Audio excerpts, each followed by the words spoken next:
A black man, chilling in his own apartment on his day off, no crime, no drama, just peace. Suddenly, two white cops kick down his door like they're raiding a drug cartel. No warrant, no explanation, not a single warning. They shove guns in his face, spit insults like his skin color is a death sentence. They thought it was just another random check, thought he'd stay quiet, scared, erased like so many before him. But this time, they kicked in the wrong door and pointed their guns at a man whose name could burn their entire corrupt department to the ground. Where you live, do cops get to turn your home into a war zone just because you're not white? He sat alone in his dimly lit apartment, eyes fixed on the flickering television screen as if he were trying to escape the world outside. The low hum of late-night news filled the air, a false comfort that seemed to shield him from the chaos beyond those thin walls. Suddenly, a violent crash shattered the fragile silence. The door flew open with a brutal force that echoed like a gunshot in the narrow hallway. Two white police officers stormed inside, faces contorted with a twisted mixture of arrogance and aggression, guns already drawn and pointed straight at his head. Their boots slammed against the floor, each step vibrating through the apartment like a heartbeat on the edge of cardiac arrest. "Don't you dare move," one officer barked, his voice sharp as a knife, slicing through the room. The other officer moved closer, aiming his weapon with a predatory steadiness, his finger twitching as if he craved an excuse to pull the trigger. There was no warrant, no explanation, no sense of humanity. Just pure, raw intimidation designed to crush every ounce of defiance. But the man didn't flinch. He stood tall, shoulders squared, his dark eyes burning with an unyielding fire that swallowed the fear they wanted to see. His silence was louder than any scream. Each second he remained still was a quiet rebellion against their authority. Brent, the taller of the two officers, sneered as he stepped closer, veins bulging on his neck, spit flying with each word. "You think you can just stand there like some damn hero? You think you're untouchable?" His voice dripped with venom, each syllable sharp enough to carve into bone. He pushed the barrel of his gun closer to the man's forehead, his eyes alive with the thrill of power. "Answer me! You think you can slip out of my hands? You think you can mock me?" He roared, his rage spilling across the room like gasoline waiting for a spark. But the man's gaze never wavered, his breath steady, his jaw locked, his stare like a blade pressed against Brent's throat. The silence between them grew heavier, a suffocating fog that threatened to swallow every rational thought. Brent's face twisted into a snarl, veins pulsing with uncontrolled fury. The man stood there, his presence dominating the space, even as a gun threatened his life. There was no tremor in his hands, no sign of surrender in his stance. His defiance was electric, an invisible force that made the room feel too small, too hot, as if the walls themselves recoiled from the tension. Brent lunged forward, face inches away, his spit spraying across the man's cheek. "I could end you right now. One move, one twitch, and you're gone," he hissed, his words as poisonous as a snake's bite. But the man's silence continued to echo louder than any threat, each unspoken word a strike against Brent's fragile ego. Suddenly, amidst the suffocating tension, a thunderous pounding erupted from outside the door. Heavy boots slammed against the ground, followed by a commanding roar that split the air like a blade. "Get down, FBI!" The shout crashed into the room, shattering the poisonous atmosphere Brent had wrapped around them. Two SWAT agents burst through the door, tactical gear gleaming under the dim light, weapons raised with a cold precision that made the officers look like amateurs playing dress-up. The sudden entrance hit Brent like a fist to the gut. His eyes snapped wide open, his gun faltering for a brief, damning second. The air crackled with the violent electricity of an unexpected storm, each second stretching into an eternity as the agents swept the room with laser sights cutting through the haze. The man didn't move. He stood rooted, his silent challenge now amplified by the arrival of real power. The agents moved with lethal efficiency, one covering Brent while the other secured the room, their eyes never leaving their targets. The fear that Brent had tried to inject into the man now seeped back into Brent's skin, crawling up his spine like 1,000 needles. His authority crumbled in an instant, his dominance flipped on its head, leaving him exposed and pathetic under the unwavering gaze of federal force. The moment held its breath, a violent calm before the inevitable eruption. In that brutal symphony of adrenaline and suppressed violence, the man's silence remained unbroken, more powerful than any bullet Brent could have fired. His defiance, his unwavering presence, had turned a night of intimidation into a moment of reckoning. The room vibrated with the collision of corrupted power and righteous force, every heartbeat echoing the promise of chaos yet to come. The room still trembled from the FBI's explosive entrance, yet Brent refused to lower his gun, his face twisted with a vicious glee, sweat gleaming on his forehead like a venomous sheen. "You think you're safe now? You know who you're standing in front of? Move an inch and I'll blow your brains all over this damn wall," he hissed, his voice slicing the air with cold, ruthless precision. The man didn't blink, his stare burned through Brent, unflinching, a silent hurricane of defiance roaring behind those dark eyes. Brent sneered, stepping closer, his finger tightening on the trigger. He jabbed a trembling finger into the man's face, spit flying as he spat. "What are you? Nothing but a worthless piece of trash. You have no power here, no rights, no worth." His words dripped with scorn, each syllable a slap meant to crush the spirit of anyone weak enough to believe them. But the man stood taller than ever, his silence a fortress Brent could never breach. His chest rose and fell steadily, each breath a quiet proclamation of his unbreakable resolve. The tension in the air thickened, every heartbeat a ticking bomb threatening to detonate the fragile thread holding Brent's sanity together. Just then, FBI agent number 1 stepped forward, eyes locked on Brent like a predator closing in. "Drop the weapon now," he commanded, voice booming with an authority that filled every corner of the room. Brent whipped around, his eyes wild, veins pulsing at his temple. "You have no idea who you're dealing with," he roared, voice cracking under the strain of his crumbling dominance. His words, meant to instill fear, fell flat against the agent's unwavering composure. The agent's hand hovered over his own weapon, fingers coiled with a readiness that promised swift, lethal retaliation. His eyes flickered toward the silent man, a silent signal of protection and respect before returning to Brent. "You're committing a serious crime. Stand down before you dig your grave any deeper," the agent barked, every word a hammer shattering Brent's false sense of power. Brent's mouth twisted into a grotesque smile, a desperate attempt to cling to control as his kingdom of fear collapsed around him. The silent man's eyes never left Brent, unwavering and sharp as a blade poised to strike. His defiance was no longer just an act of survival, but a living testament to the strength boiling beneath his calm exterior. In that charged silence, Brent's threats turned hollow echoes, bouncing uselessly off walls that now belonged to the force of true justice. His curses lost their venom against the cold steel of the FBI's resolve and the unyielding spirit of the man who refused to bow. Every movement, every breath felt like the universe holding itself in suspense, waiting for the final spark to ignite the storm. As Brent's hollow threats hung in the air like toxic smoke, the room exploded into sudden chaos. FBI agent number 1,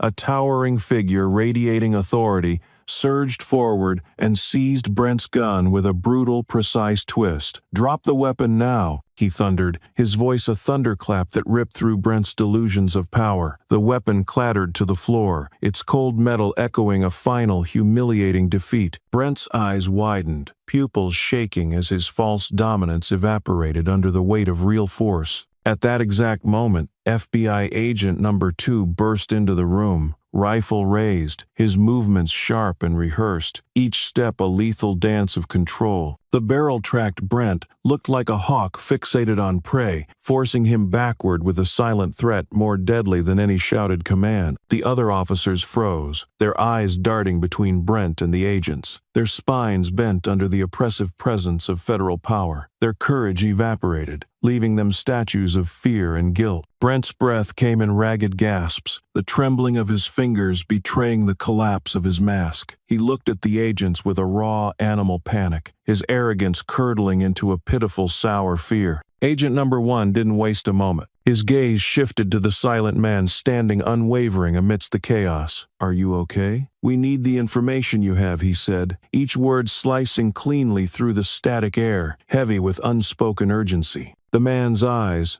dark and unyielding, flicked toward agent number 1. A slow nod, a quiet acknowledgement of his iron resolve, spoke volumes more than any shouted plea could have. In that fleeting second, respect and purpose flashed between them like a silent pact. Meanwhile, Brent struggled, his muscles tensing in a last, pathetic surge of defiance. He lunged forward, face twisted with a final desperate hatred, but Agent Number 2 stepped in with surgical precision. With a swift, bone-crushing maneuver, he pinned Brent against the wall. Rifle pressed so close, Brent could feel the cold kiss of inevitability against his ribs. Brent's mouth twisted into a snarl, his voice cracking under the weight of defeat. "You don't know who you're messing with," he spat, but even his curses sounded like the final whimpers of a dying beast. His once venomous confidence drained from his face, leaving behind only a hollow shell clinging to the last tatters of power. The room pulsed with energy, every heartbeat echoing the irreversible shift in control. Agent Number 1's stance radiated dominance, a calm storm that needed no theatrics to assert its strength. The man's quiet defiance, still intact despite the gun to his head only moments before, transformed into a silent roar of victory. The layers of power had been peeled back, exposing the raw, fragile core of corruption, and in that rawness, justice began to breathe.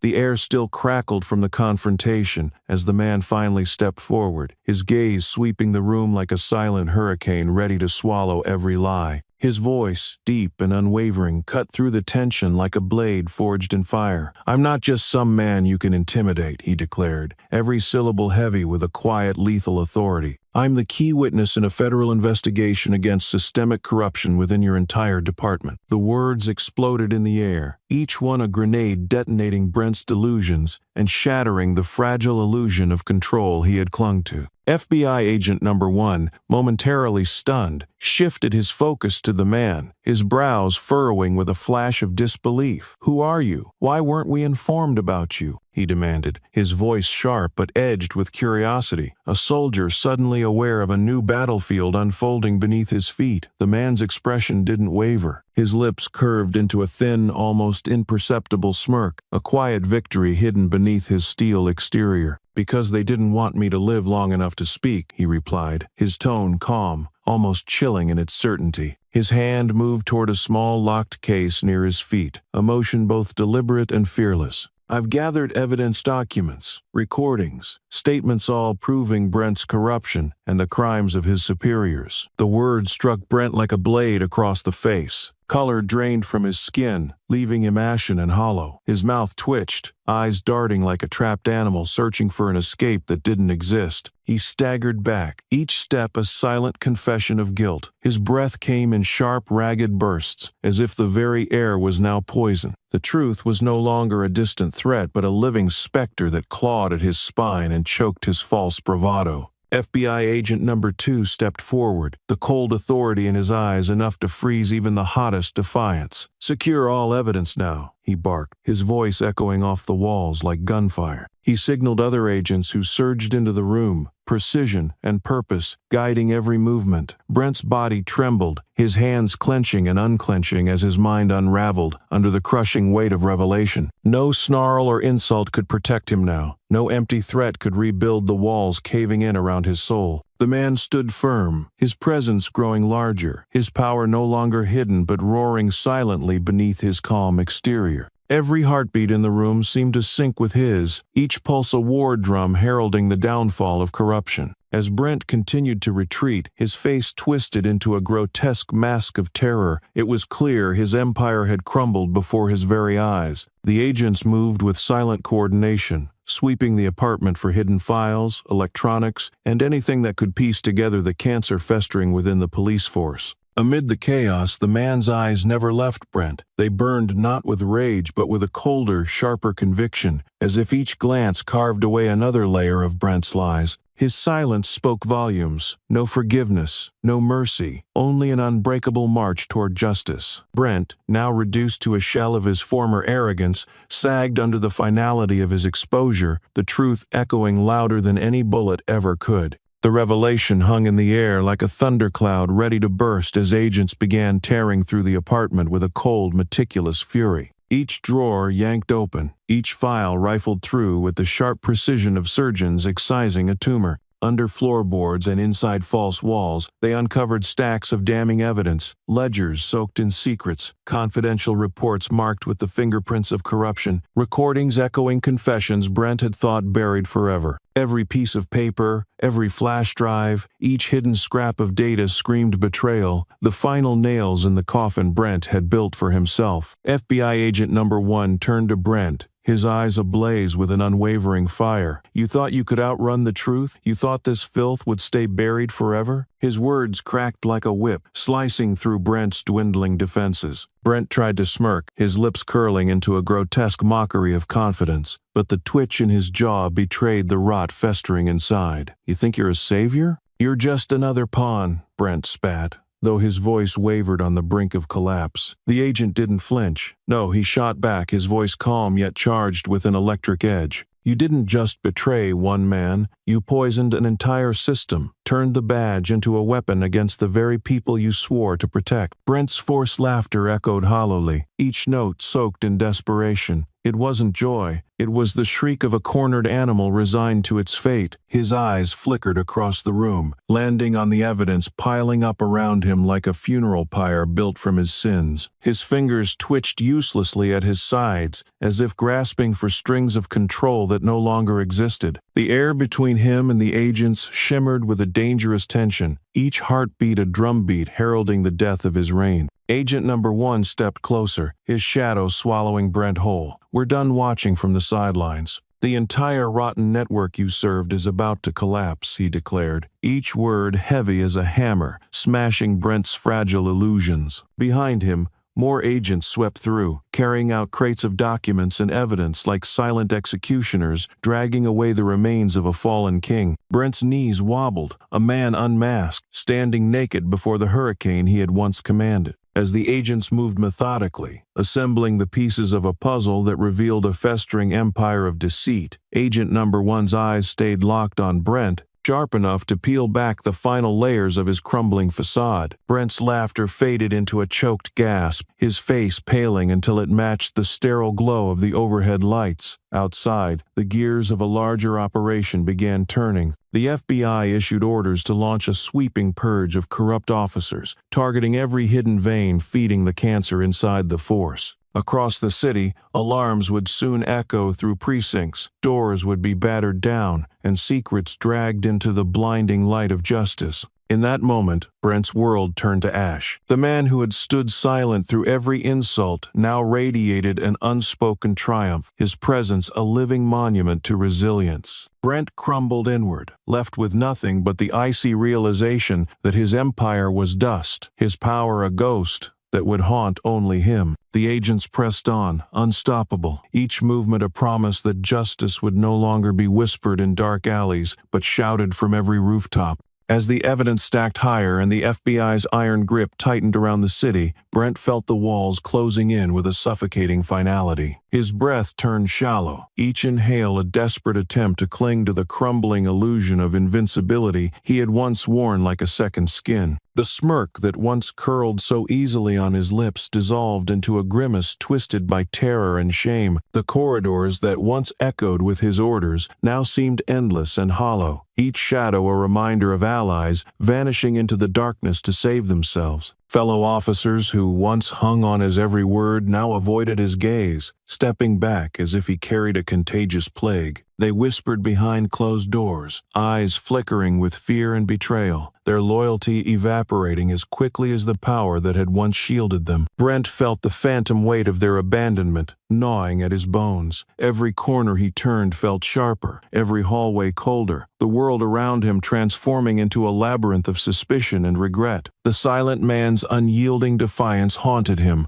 a ghostly echo of a strength Brent knew he had never possessed. Alone now, his mind spiraled into a pit of self-doubt and desperation, replaying each corrupt deal, each twisted threat, each lie that had built the fragile empire now reduced to ash. He realized with a choking bitterness that the fortress he thought invincible had always been nothing but rotting wood dressed as stone. The FBI agents pressed forward relentlessly, dragging secrets into the light, dissecting his empire with surgical precision. Brent watched from a mental cliff's edge, teetering on the brink of an abyss he could no longer deny. The agent's cold professionalism burned him more deeply than any insult. They neither pitied nor hated him. They simply erased him, dismantling his influence piece by piece. Brent's thoughts turned to betrayal, to saving himself with a confession that might salvage some twisted shred of survival. But even that escape reeked of weakness. The thought of exposing his superiors, of tearing apart the web of deceit he once worshipped, made bile rise in his throat. He knew that crossing that line meant signing away the last pieces of his soul, forever branded as a traitor among traitors. Yet the suffocating inevitability loomed, pressing against his skull with a cruel patience. He could feel the net tightening,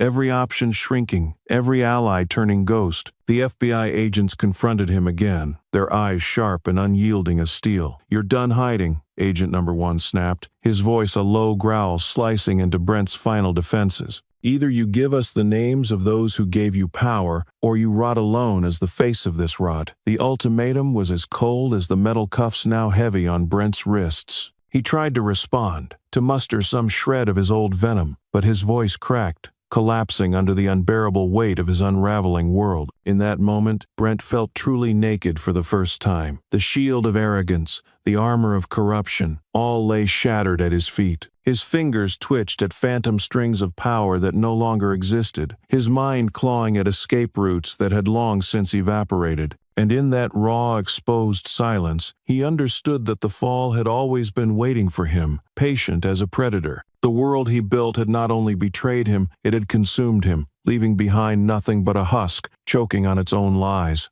While Brent grappled with the crumbling ruins of his influence, far above him, a different storm brewed. A senior police commander, once a phantom king moving strings from the shadows, began weaving a desperate plan to shield Brent and bury the truth under layers of lies. His voice, cold and serpentine, slithered through private channels, promising protection and revival for Brent if he stayed loyal and silent. Secret meetings sparked like electrical storms behind closed doors, whispered oaths exchanged over burning cigars and trembling whiskey glasses. Files vanished overnight, shredded evidence drifted into the city's sewers, and hush money spread like a dark contagion meant to suffocate the coming purge. But the FBI had learned to hunt in the dark. As these corrupted giants moved, the Bureau's intelligence teams traced each pulse, each hush, each trembling handshake. Agent Number 1 convened a midnight war council, the conference room suffocating under fluorescent lights and the weight of righteous fury. They think they can rewrite the narrative, scrub the blood from their hands, and walk free. Agent Number 1 snarled,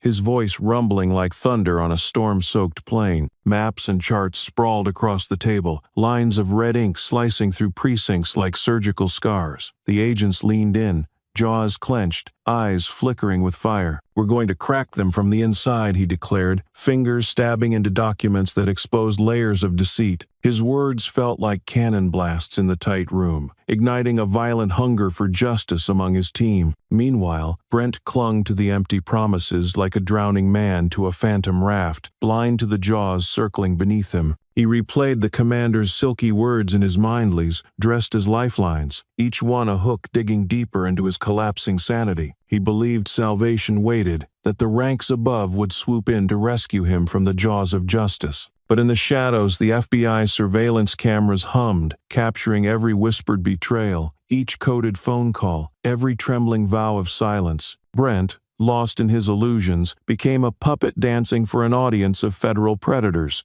In the Bureau's war room, agents refined their strategy, preparing to split the corruption's spine. They would fracture the web of alliances, forcing conspirators to cannibalize each other under the bright, unforgiving lights of exposure. Agent Number 2's voice cut through the tension, sharp as a guillotine blade. "We dismantle their brotherhood, turn loyalty into poison, make them doubt every handshake, every vow." His eyes scanned the room, burning with the ruthless clarity of a wolf among sheep. The room roared with a silent agreement, each agent transformed into a blade, aimed at the heart of a diseased empire. The commander's network, once a fortress of arrogance and shadow deals, trembled as rumors of betrayal leaked through their ranks. Fear spread like wildfire, trust corroded faster than rust under acid rain. Brent, trapped in a maze of lies, began to sense the walls bleeding. The voices promising his safety faltered, grew distant, until they echoed only in his head, hollow and cruel. And while he staggered through the wreckage of loyalty gone sour, the FBI's final assault gathered momentum, each step a drumbeat promising an end to the kingdom of whispered threats and hidden daggers.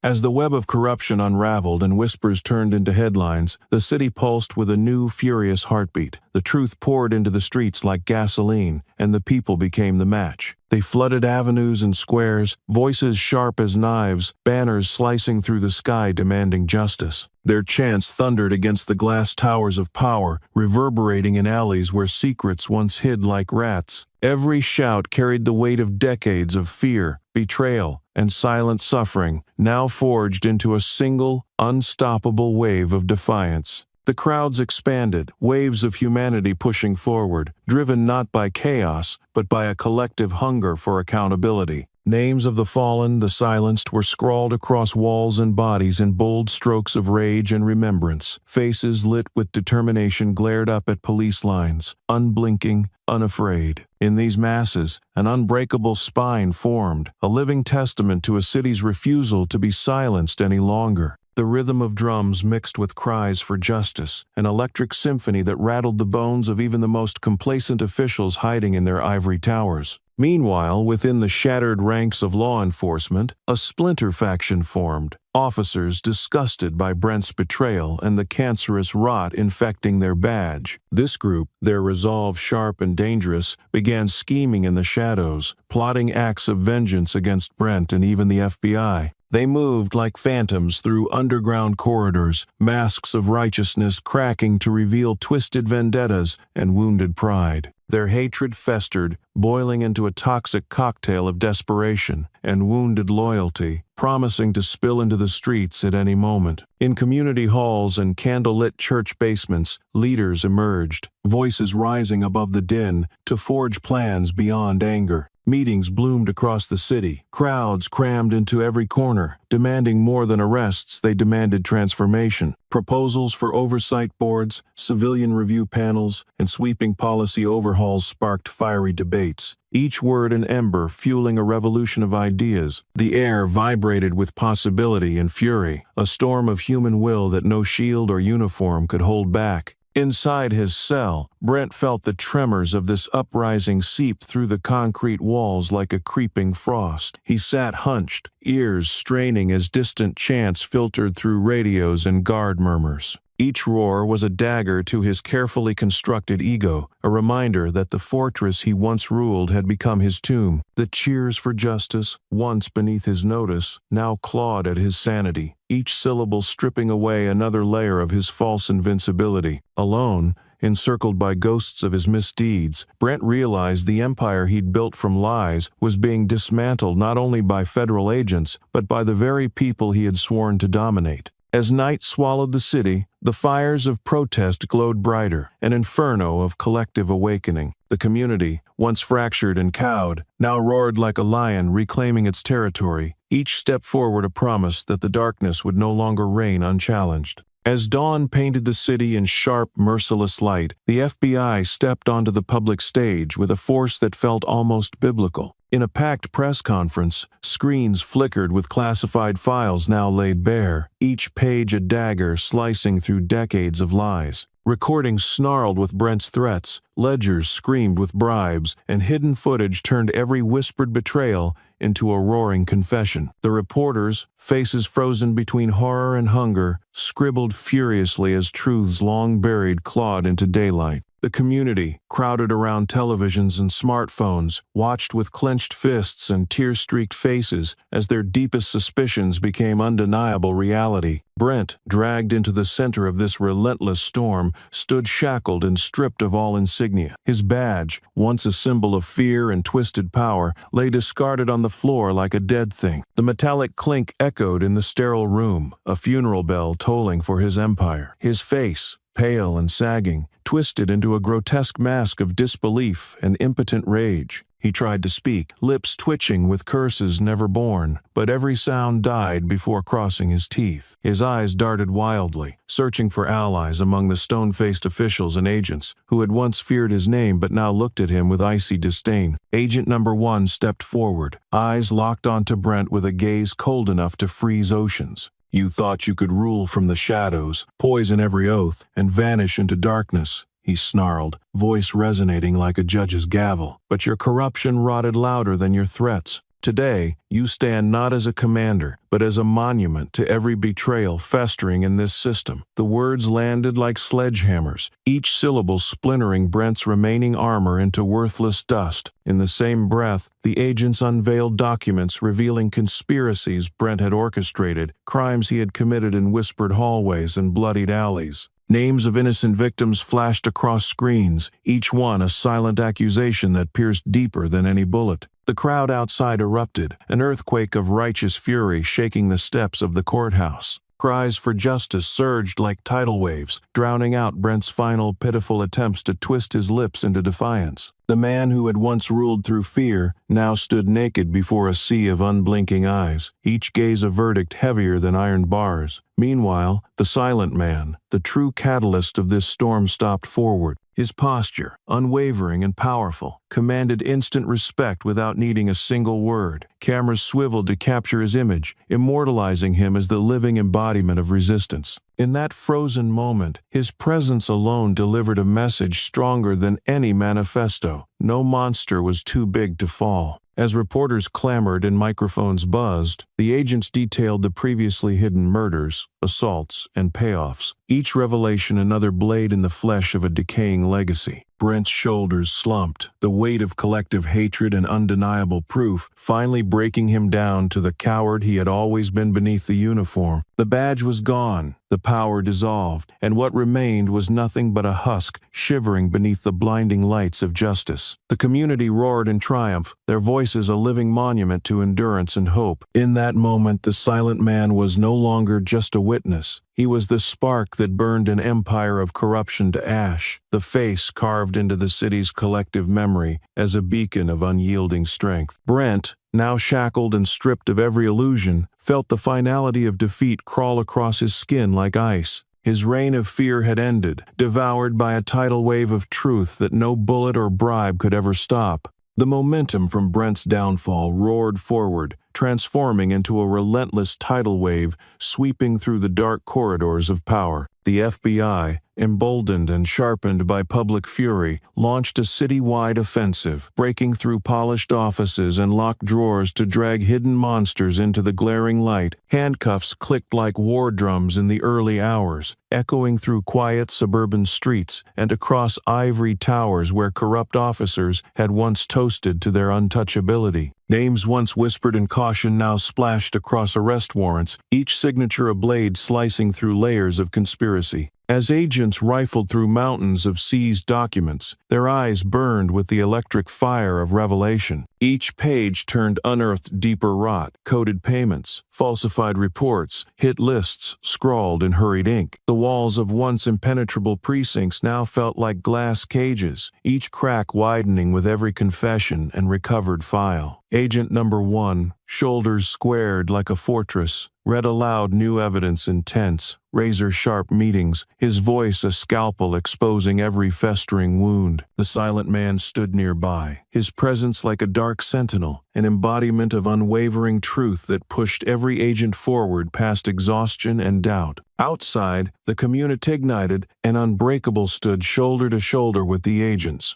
Neighborhood leaders formed rapid response councils, guiding the uproar into waves of strategic demands instead of mindless chaos. The people had become co-architects of justice, wielding their pain as a weapon rather than a wound. Meanwhile, agents collaborated with citizens, tracing leads hidden in casual street conversations and encrypted text chains, proving that justice was no longer a distant myth but a living, breathing force moving among them. Then, As the FBI tightened its noose, a shiver ran through their ranks. A single name surfaced amid the countless files, an agent's name intertwined with suspicious transactions and secret meetings in late-night parking lots. Whispers spread like wildfire, twisting down sterile hallways and through tense briefing rooms. Eyes turned, once filled with unified resolve, now flickering with a new, poisonous uncertainty. The idea that betrayal had infected even their sacred core stung like a hidden blade, slicing into morale and cracking fragile alliances. Agent Number One's glare turned volcanic, his voice dropping to a growl in closed-door confrontations. "If the cancer's inside our own blood, we cut it out," he snarled, each word laced with the promise of ruthless purging. The revelation did not stall the march forward, it only fanned the flames. Teams pivoted with brutal precision,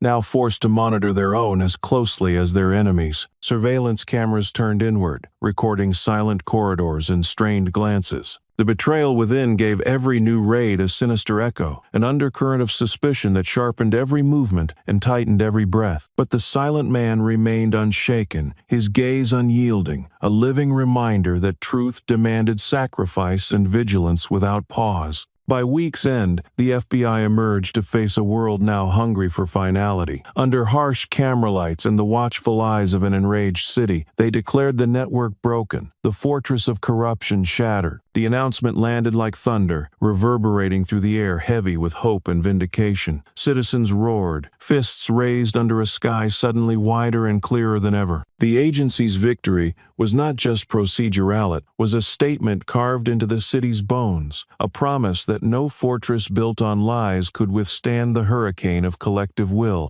The victory declaration still rang in the city's veins when the FBI itself began to tremble from within. Whispers crawled along sterile hallways like venomous snakes, each rumor a spark threatening to ignite a hidden powder keg. A name emerged from the files, a trusted agent who had stood beside the silent man, a supposed ally who had carried secrets too dangerous to breathe. His shadow now stretched long and malignant, his history laced with late-night meetings and unexplained bank transfers. Eyes narrowed, suspicion seeped into every shared glance, and the fortress of solidarity began to crack. An internal investigation ignited with ruthless intensity. Agents once bonded by shared mission now measured each other in silence, hands hovering closer to holstered weapons, breaths held behind clenched teeth. Surveillance footage played endlessly in sealed rooms, every frame dissected for hints of betrayal. Meetings turned into battlegrounds, words sharp as bullets. Agent Number One slammed his fist on the briefing table, voice raw with fury. "We hunt them in the streets, and now we have a serpent in our own nest," he roared, his glare slicing through the room. Agent Number Two leaned forward, his voice lower but no less lethal. "We don't know who else he's corrupted. We move carefully, or we burn everything we've built."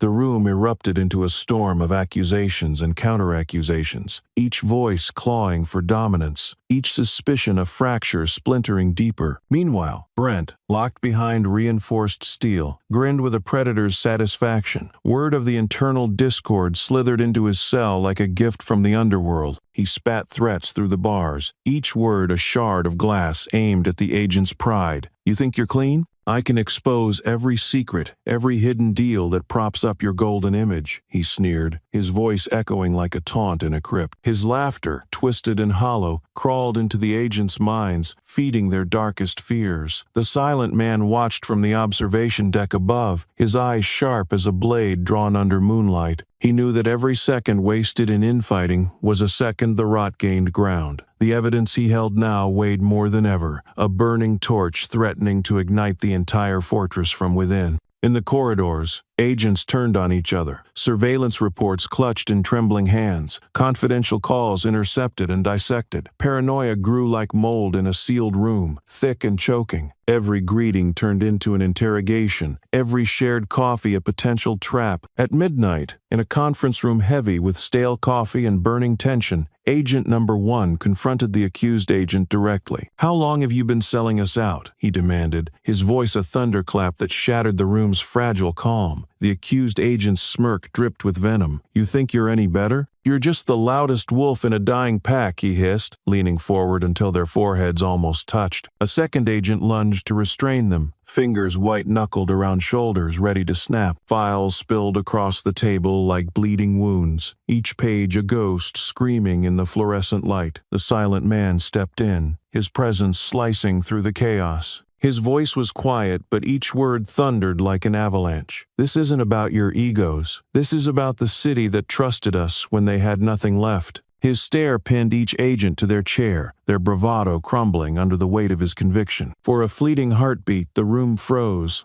The fragile line between loyalty and betrayal laid bare. Brent's threats hung in the air like storm clouds, poisoning resolve, urging cracks to spread deeper. But as the agent's breath steadied and the silent man's eyes burned with unspoken resolve, a grim clarity took root. The evidence the final blade weighted. Its revelation would not only cleanse their ranks, but also decide the fate of the entire crusade against corruption. In that electric moment, they understood. Victory would demand not just arrests in the streets, but purging the shadows within their souls. And so, the battle lines reformed, not on city blocks or riot-torn avenues, but behind mirrored walls and beneath sterile lights, where every heartbeat could be the last honest sound before the plunge into darkness.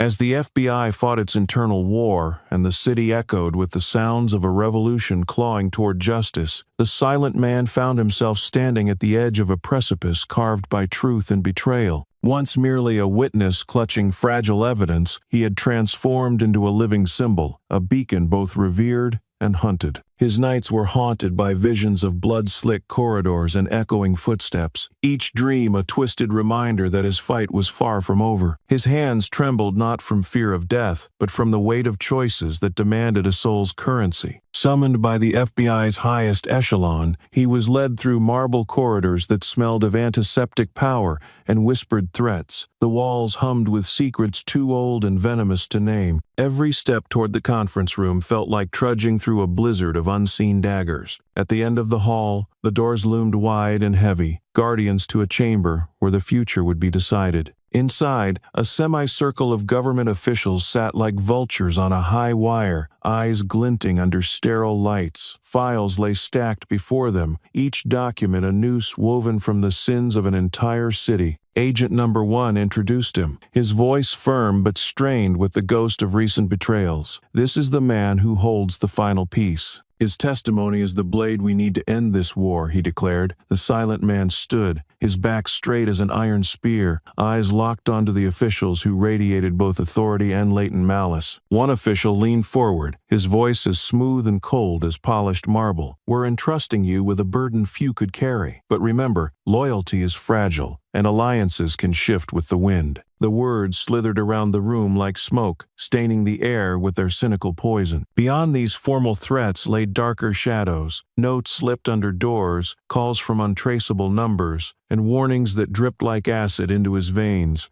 The message was always the same: stay silent or vanish into the abyss. His paranoia sharpened, every face a potential dagger, every handshake a hidden blade. In his dreams, he watched himself swallowed by an ocean of shifting masks, each wave chanting promises of safety and ruin in the same breath. While in a secured holding area, a man from the past emerged through the iron bars, a former corrupt officer, whose eyes glowed with manic urgency. "You don't know what you're doing," the officer hissed, pressing close enough that the guards tensed. "They'll abandon you the second you open your mouth. Help us bury this, and we can vanish together. Wealth, protection, freedom, you'll be a ghost in paradise." The silent man's stare was colder than a midnight tide. "Your paradise is built on corpses," he replied, each syllable landing like a hammer on brittle glass. The officer's smirk crumbled, rage twisting his face into a grotesque mask of desperation. He lunged, but guards pulled him away, his curses echoing down the sterile hallway like the wail of a dying animal. That encounter seared into the silent man's mind, each word a scar he carried deeper into the labyrinth of power plays and moral decay. Alone in a dimly lit room later, he traced the outlines of the evidence he had gathered, fingers trembling over the ink that would either rebuild the city or plunge it into further darkness. Voices of the past clawed at him, cries of victims, the mocking laughter of those who once held the leash, his own internal doubts screaming for surrender. But beyond that chorus of ghosts rose a single, unwavering call, the voice of a future demanding blood and truth in equal measure. On the day of the testimony, he entered the chamber as if stepping onto a battlefield. Cameras whirred, pens hovered, and every breath in the room hitched on the blade edge of his words. He spoke without tremor, each sentence slicing through the fog of half-truths and corrupt promises. "I will not barter lives for comfort. I will not become the monster I fought to destroy," he declared, his voice a living storm crashing against the marble walls. Officials exchanged glances as sharp as razors, their carefully curated masks cracking beneath the raw weight of his conviction. Outside, the city paused to listen. Crowds gathered around screens, hearts clutched in silent prayers and clenched fists. In that suspended heartbeat, he was no longer just a man, he was the embodiment of every silent scream finally given voice. Offers of bribes and sanctuary evaporated like morning mist under the sun's unforgiving gaze. The moment stretched into eternity, each breath a testament to the cost of truth. As his words echoed through the hall and into the waiting world, a quiet certainty settled over him. No matter the bullets that might come, no matter the knives lurking in the dark, he had chosen the only path that could truly shatter the cycle of rot.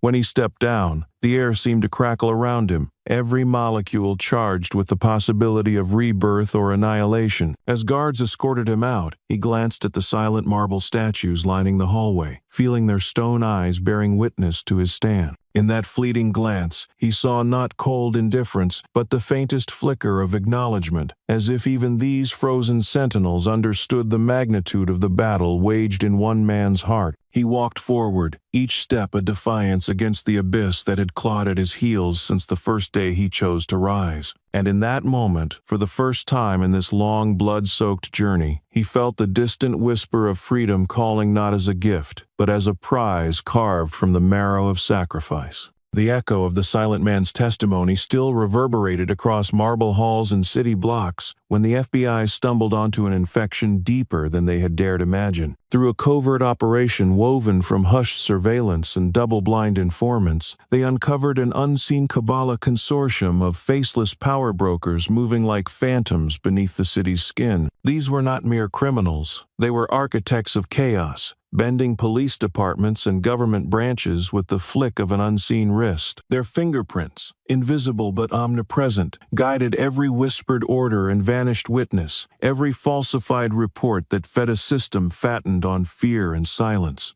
Even as Brent sat in his cell, a broken puppet in the public eye, he remained a vital key to the labyrinth the FBI now faced. His eyes, hollow and venomous, glittered with the knowledge of doors no one else could open. Behind bars, he felt the tendrils of those dark allies snake back toward him, voices seeping through walls like midnight fog. They offered him poisoned lifelines, whispers promising salvation if he kept the real monsters shrouded. High-ranking officials with polished shoes and shark smiles reached out, their messages veiled in threats and honeyed words alike. "Stay silent, Brent. Loyalty is rewarded. Betrayal is fatal," they hissed from the shadows. But Brent, gnawed by fear and a tattered ego, balanced on a blade's edge between survival and surrender. The FBI struck first, launching a raid that cracked open the hushed sanctums where these puppeteers had thrived. Black SUVs howled through deserted avenues at dawn, agents storming echoing hallways lined with oil paintings and security systems as delicate as spiderwebs. Rooms once echoing with the clink of crystal glasses and secret toasts now reverberated with shouted commands and boots slamming against marble. But the group had foreseen this storm. Files burned in steel drums, drives smashed beneath polished heels, paper trails dissolved in acid baths. When agents stormed the final vault, they found it empty, just a sterile echo of vanished secrets and the ghosts of atrocities committed in tailored suits. Frustration coiled tight in Agent Number One's chest, each heartbeat a drum of failure and defiance. He ripped through drawers, smashed paintings off walls, his roar echoing down labyrinthine corridors. Agent Number Two, sweat dripping down his brow, sifted ashes with bare hands, eyes blazing with an almost religious fervor. "We're chasing shadows," he spat, voice splintering beneath the weight of betrayal. But the silent man arrived, his presence a storm front pushing through suffocating despair. He ran his fingers along the walls, eyes narrowed as if seeing echoes left behind by whispered crimes. "They don't vanish," he murmured, voice low and electric. "They retreat. They molt and re-emerge stronger if we hesitate." Outside, the city shivered under the weight of this revelation.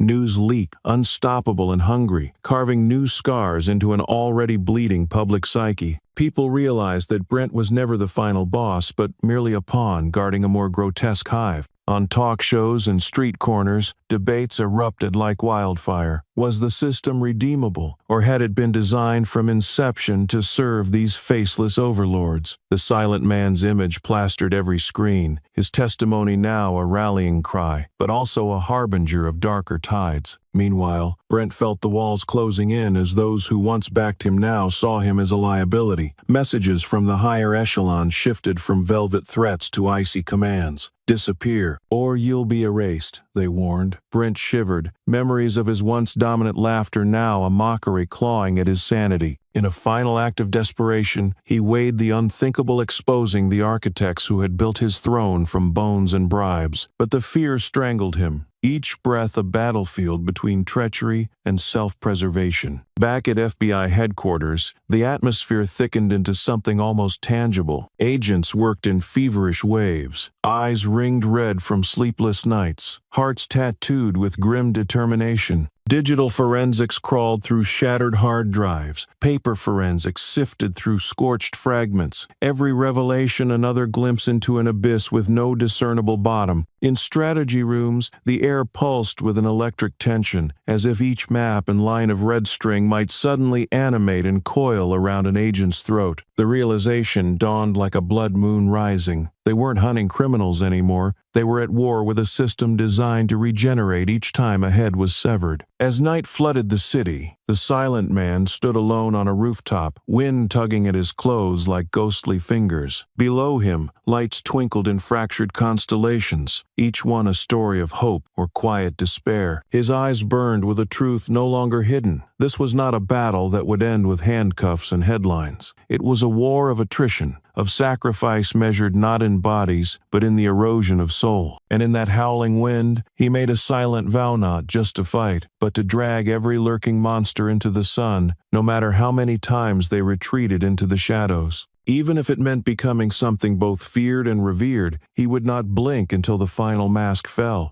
The rooftop vow still burned in the silent man's veins when the FBI scored a Pyrrhic victory. They captured one of the largest corrupt titans within the police force, a man whose name once sent shivers down every backroom hallway. Yet, instead of shattering the network, his arrest ignited a new storm, a final manipulation that pulled at the FBI's foundation like tectonic plates ready to fracture. From behind steel bars, this fallen king whispered orders into coded calls, turning his cell into a command center of venom. His smirk, sharp as a blade dipped in acid, taunted the agents who believed they'd won. "You think cutting off a head kills the serpent?" he spat in an interrogation room, eyes dancing with sadistic glee. "You've only made it hungrier." Simultaneously, the underbelly of the city writhed to life. Corrupt officers and underground syndicates stitched an unholy alliance, their goal singular and merciless: destroy all evidence and obliterate every witness before the public could glimpse the raw rot beneath the uniform. Safe houses were firebombed, encrypted servers vanished into digital oblivion, and informants disappeared into the night without a trace. The FBI found themselves cornered, their lines of attack compromised. Every decision weighed against the mounting risk to their own ranks. Briefings turned into battlegrounds, every word a mine primed to explode. Agent number 1 stood, fists trembling against the steel table. "We protect him at all costs," he shouted, pointing at the silent man's profile on a flickering monitor. "He's the linchpin. Without him, we lose the soul of this entire crusade."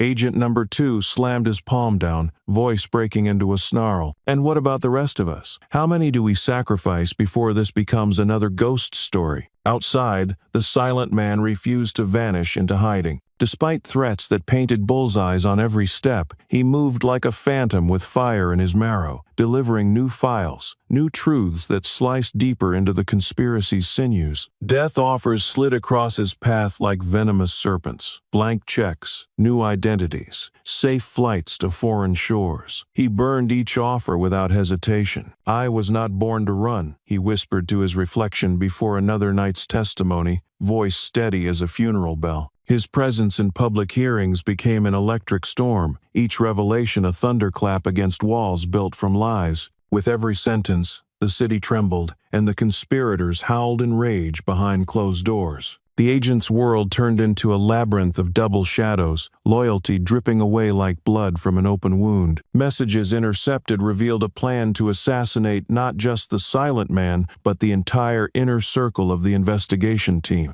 Agent number 1 felt the weight crawl up his spine, each decision slicing away pieces of his resolve. He knew there was no safe path left, only the narrow edge between martyrdom and oblivion. In a final midnight war council, the agents gathered, faces pale and eyes hollow. Agent number 1's voice tore through the silence. "We move now. We rip the infection out by its roots and show the city what's really been festering beneath their feet." No one spoke. In that oppressive silence, they felt the tremor of something irreversible, as if the very bones of the city had started to shift. At dawn, the FBI unleashed its final offensive. Tactical units thundered through labyrinthine tunnels and crumbling warehouses, gunfire shattering the dark like chains snapping under pure rage. The city watched, breath hitched, and fists clenched, as live feeds turned into a brutal opera of justice and sacrifice. The silent man, flanked by agents, led the final push, his eyes a furnace of determination. Bullets sang past him like angry wasps, yet he advanced unstoppable. In the fray, one of the corrupt officers lunged, snarling through broken teeth. "You die today," he screamed. But the silent man's gaze cut deeper than any blade, and in that instant, the attacker faltered, undone by the abyss staring back at him. When the smoke cleared, the evidence stood undeniable. Files retrieved, confessions recorded, the entire underworld spine snapped in plain view. At a final press conference under a bruised dawn sky, Agent number 1 stepped forward, voice raw but unyielding. "The infection ran deeper than we ever imagined," he declared. "But today, we've laid our hearts bare. We will not stop. We will not bend." Behind him, the silent man stood like a pillar carved from the city's collective anguish and hope. His eyes scanned the horizon, seeing not an ending but a new blood-soaked sunrise. The final manipulation had failed. The last gamble of the puppeteers had been dragged screaming into the sun. And in that blinding, violent clarity, the city understood. This was not just a victory, it was a promise that the next serpent would find no shadows deep enough to hide. The sunrise after the final manipulation felt raw and electric, the air heavy with the scent of gunpowder and promise. But just as the city dared to breathe, the shadows clawed back with venomous precision.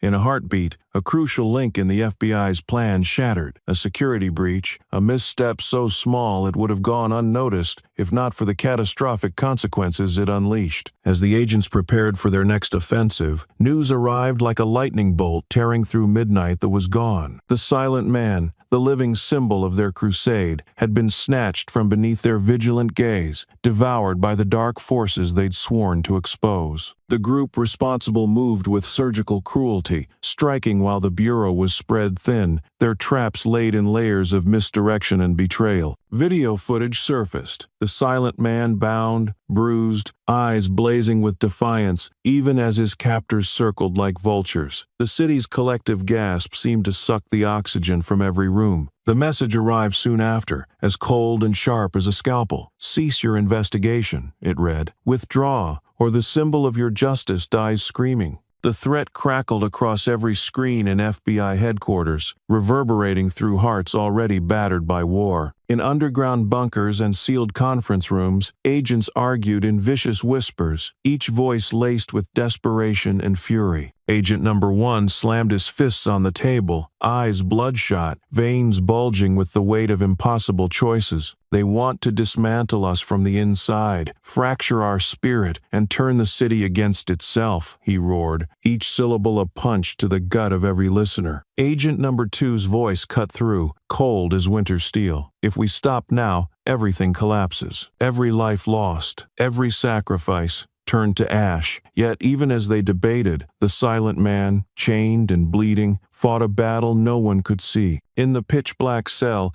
every heartbeat was a war drum echoing against iron walls. His captors sneered, their words dripping with poison. "Your bravery means nothing when no one can hear you scream." One spat, his grin stretched like a scar. But the silent man's glare remained volcanic, each flicker of his eyes a dagger that cut through the darkness. The Bureau's next move demanded a dance on the knife's edge, rescue him, and they risked shattering their network of informants and losing the momentum of their campaign. Leave him, and they surrendered the soul of their revolution. In midnight meetings, war room screens glowed like electric ghosts. Blueprints overlapped with hastily scribbled tactics. Every plan risked death. Every option dripped with betrayal scent. A decision crystallized in the choking haze. A trade. They would orchestrate a decoy operation, offering a phantom document rumored to contain the final list of conspirators, bait to pull the group's leaders into the open. Under moonlight, the city felt like a living creature holding its breath. Tactical vans slid through alleys like panthers stalking prey. Snipers nested in skeletal rooftops, eyes locked on shadows dancing beneath broken street lamps. Agent number 1 adjusted his earpiece, voice low and vibrating with thunder. "This isn't a negotiation. We get him out, or we burn trying." Across town, the captors waited, their arrogance painted in the lazy curl of cigarette smoke and mocking laughter. "You're all pawns," their leader snarled into a handheld radio, smirking as he glanced at their chained prisoner. "The city loves a hero's blood on concrete." When the handover began, the night trembled on a razor's edge. Agents advanced like wraiths, each breath measured, each heartbeat a countdown. The silent man, forced forward under gunpoint, felt the universe tighten around him, but his spirit remained unbroken, eyes aflame with a vow stronger than any chain. A shot cracked the darkness of betrayal from within the captor's ranks. Chaos erupted, the air ignited with gunfire. Screams ricocheted off abandoned walls, and blood painted the ground in violent brushstrokes. In the mayhem,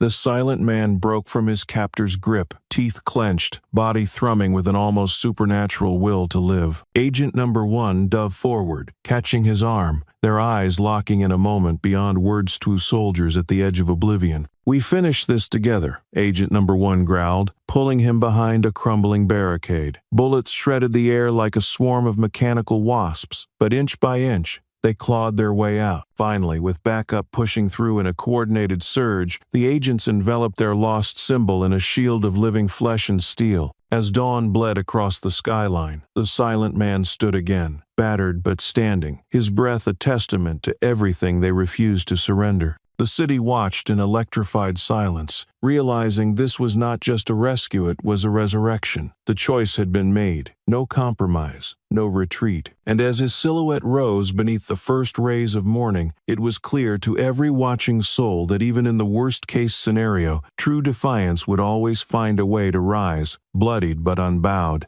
The first rays of a blood-streaked dawn had barely touched the city's shattered skyline when the FBI launched its final storm. Every corridor of the Bureau pulsed with a grim urgency, each agent moving like a blade honed by sleepless nights and the raw edge of righteous fury. In an abandoned industrial labyrinth on the city's outskirts, the last nest of corruption festered, a concrete mausoleum echoing with secrets and gun oil. It was here that the final heartbeat of this cancer pulsed, waiting for the storm to break. As black tactical vans screeched to a halt, agents poured out like an avalanche of shadows, their weapons gleaming beneath the harsh glow of mounted floodlights. The silent man moved among them, no longer a passive witness but a warrior forged from every betrayal, every scream echoing in empty hallways. His eyes flickered with the cold flame of inevitability, each step a declaration that he had long since crossed the line of no return. From the far side of the compound, echoes of panicked orders and scuttling boots signaled that the enemy knew the end had come. Inside, the remnants of the corrupt network scrambled to shred documents, torch hard drives, and vanish into the air thick with panic.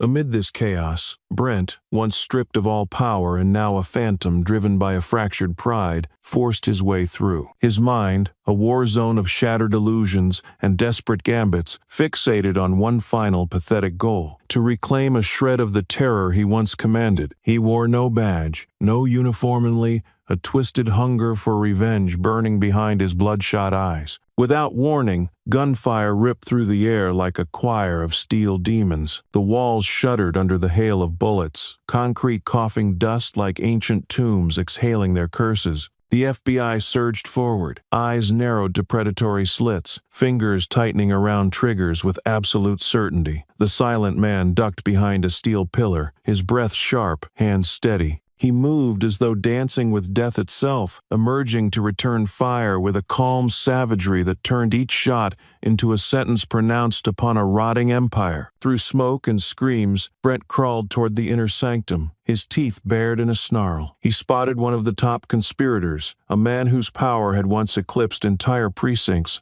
With a mad howl, Brent lunged, his knife gleaming, hoping to carve out his twisted brand of redemption. But before the blade could taste flesh, a bullet split the air, catching the conspirator in the chest. His eyes bulged, mouth opening in a final wordless confession before he crumpled to the floor. Brent froze, rage curdling into an empty, echoing scream. He dropped the knife, stumbling backward as the last vestiges of his purpose evaporated. Amid this chaotic symphony of vengeance and gunpowder, the silent man pressed forward, each movement an oath to every broken body left behind on this warpath. His path intersected with Agent Number 1, both exchanging a single look more thunderous than any battle cry. They knew there would be no retreat, no fallback plan. With the final push, they breached the compound's heart, bullets raining like vengeful hailstones, and the last defenders fell with curses carved into their dying breath. Outside, the city trembled as the final shots cracked through the dawn haze. Citizens gathered in the streets, breath held, eyes turned toward the horizon, bleeding with the birth of a new era. As the smoke cleared, the FBI emerged, battered but standing, carrying the silent man between them like a war banner. His gaze swept the gathering light, spine unbowed, each step echoing the collective roar of a community reclaiming its soul. Brent, cornered and disarmed, sank to his knees among rubble and corpses. His trembling lips struggled to summon the arrogance that had once made entire districts cower, but nothing came. In his final moments of lucidity, he realized that his crusade for vengeance had not elevated him, but reduced him to a footnote in a story he never truly controlled. Together, the FBI and the community sealed the victory, not as separate forces, but as a single organism roaring for truth. Every heartbeat on the street became a war drum, every tear a new seed of resolve. When the silent man finally stood atop the compound's ruins, battered but unbroken, he raised his fist to the sky. It was not a gesture of conquest, but an anthem for every voice suffocated, every dream trampled under the boots of corruption. The final confrontation did not mark an end. It was a furious dawn, a vow that no tyrant, no matter how deeply entrenched in shadow, could withstand a storm born from the collective soul of a city that refused to kneel. The dust from the final firefight had barely settled when the floodlights of truth bathed the entire city in an unrelenting glow. Names once protected by marble walls and armored convoys now echoed in every headline, every whisper twisting through the city like electric fire. The final cabal of corrupt officers, those who had danced for decades in the sanctuary of secrecy, were dragged into the light like insects fleeing a torch. The FBI, no longer shackled by threats or labyrinthine politics, laid out every document, every confession, and every broken oath before a ravenous public starved for justice. Files that once felt mythical now sat under trembling fingertips, every word a blade peeling back layers of decay. On national broadcasts, high-ranking government officials appeared like condemned monarchs, sweat gleaming under studio lights as they announced their resignations. Their voices, once smooth and intoxicating as poison-laced wine, now quivered with the knowledge of impending ruin. Their fall was not quiet, it was a crashing avalanche. Each resignation a symphony of shattered illusions that reverberated across dinner tables and broken sidewalks alike. In these moments, the community felt a collective exhale, a breath they had held for generations now released in waves of tears and raised fists. Amidst the storm, the silent man emerged as an almost mythic figure. He had not only survived the abyss but returned carrying its echo as a warning and a torch. His silhouette, caught in 1,000 photos and burning across digital feeds, crystallized into a new language of defiance. He became the living pulse of resistance, the human anthem of a city that had nearly drowned in its despair. Parents taught their children his name as a lesson not of vengeance, but of unyielding courage against systems that devoured souls and silenced screams.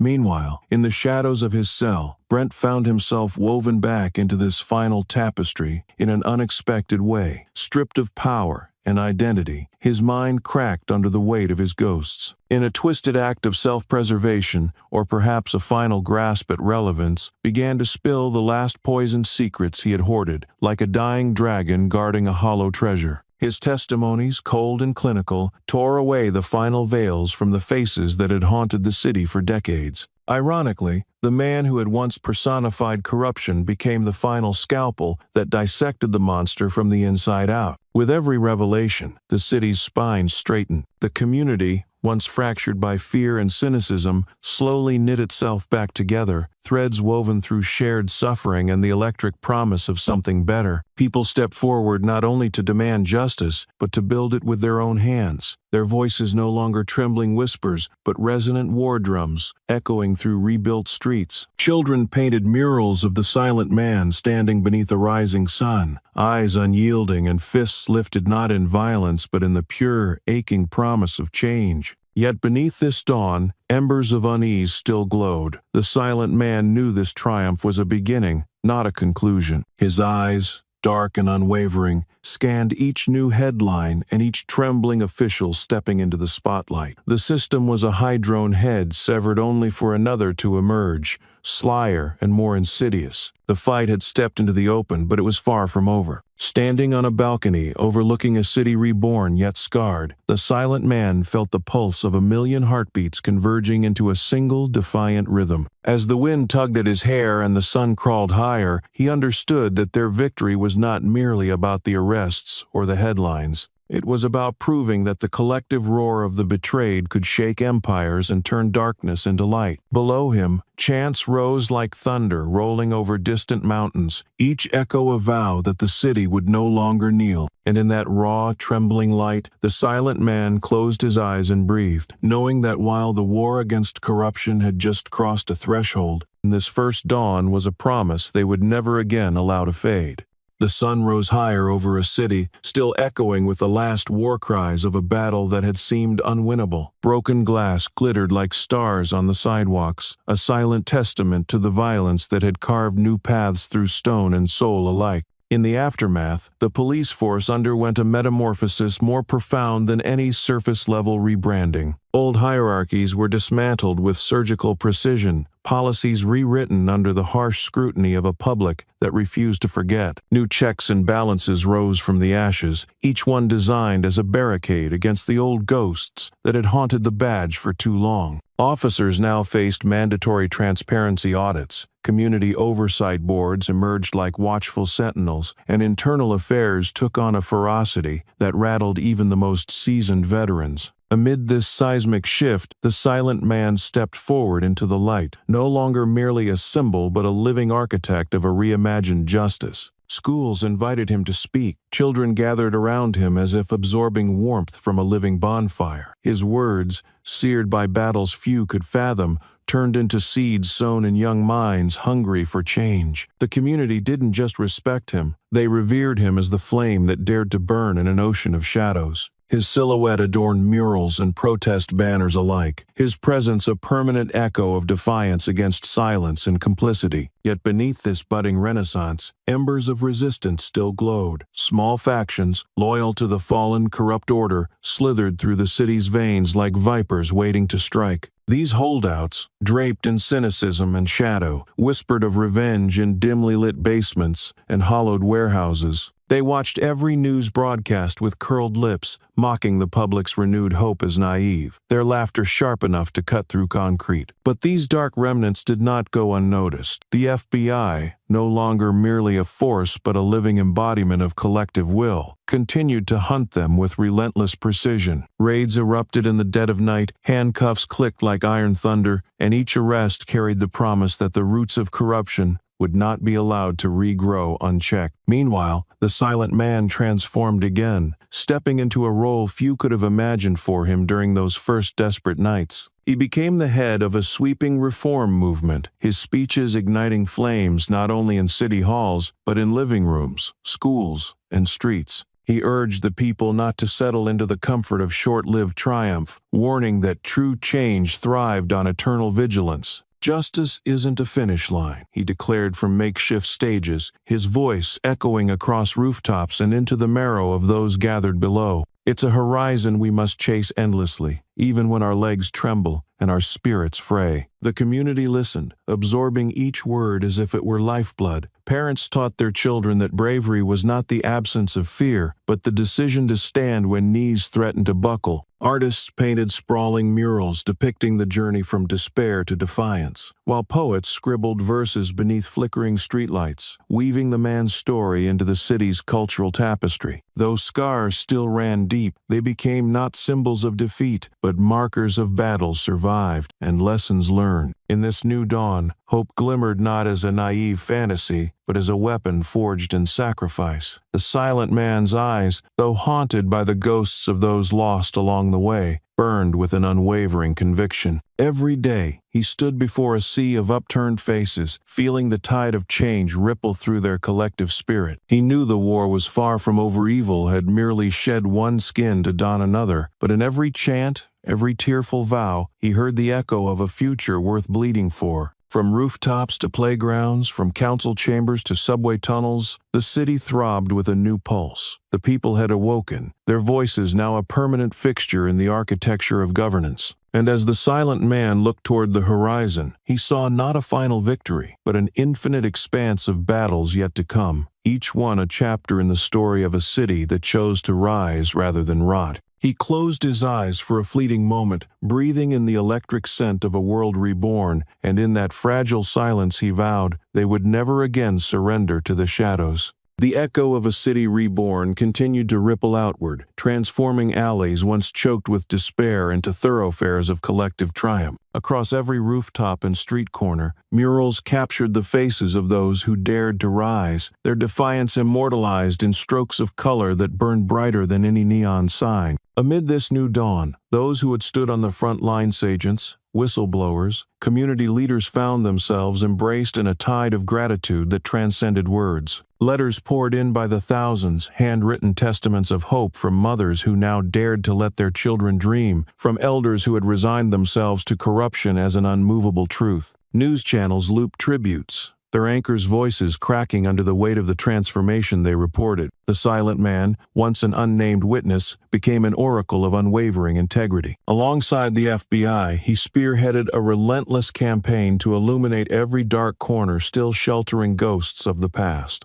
Together, they traveled beyond the city's borders, planting seeds of transparency in neighboring towns and distant districts where whispers of corruption still festered. Their message was clear. Justice was not a privilege. It was a living right, one that must be guarded with unyielding vigilance and perpetual sacrifice. The agents operated with a new creed etched into their marrow. No badge was too shiny to hide rot, no rank too high to escape scrutiny. Parallel to this crusade, a sweeping national investigation blossomed, its roots diving into federal offices and subterranean networks thought untouchable. Each raid cracked open another vault of lies, each confession another brick, torn from the fortress of systemic decay. In a gleaming tower that once held boardroom meetings, shrouded in velvet curtains, executives were dragged out under a rain of shredded annual reports turned into confetti daggers by former employees whose pensions had vanished like morning mist. Their tailored suits became canvases for inked slogans declaring every stolen hour and every sacrificed dream. In a marble-lined governor's mansion, the walls echoed with the rattling of handcuffs as the state's highest official, who had orchestrated voter purges beneath midnight executive orders, was marched past portraits of forefathers, each canvas seeming to wince as if recoiling from his smirk collapsing into silent pleas. Deep in a subterranean data center, a tech baron whose algorithms buried entire activist movements under waves of misinformation was forced to face rows of monitors replaying each shadow-banned post and ghosted voice, the glare of truth slicing through his 1,000-yard stare until he collapsed against glass panels now reflecting the rage of millions. Outside an ivy-clad university hall, a celebrated academic who sold ethics for grants and secret consultancies found her lectures drowned beneath chants from students wielding redacted research papers as shields. Each page flapped like a battle standard, bearing ink stains that bled into the marble steps she had once ascended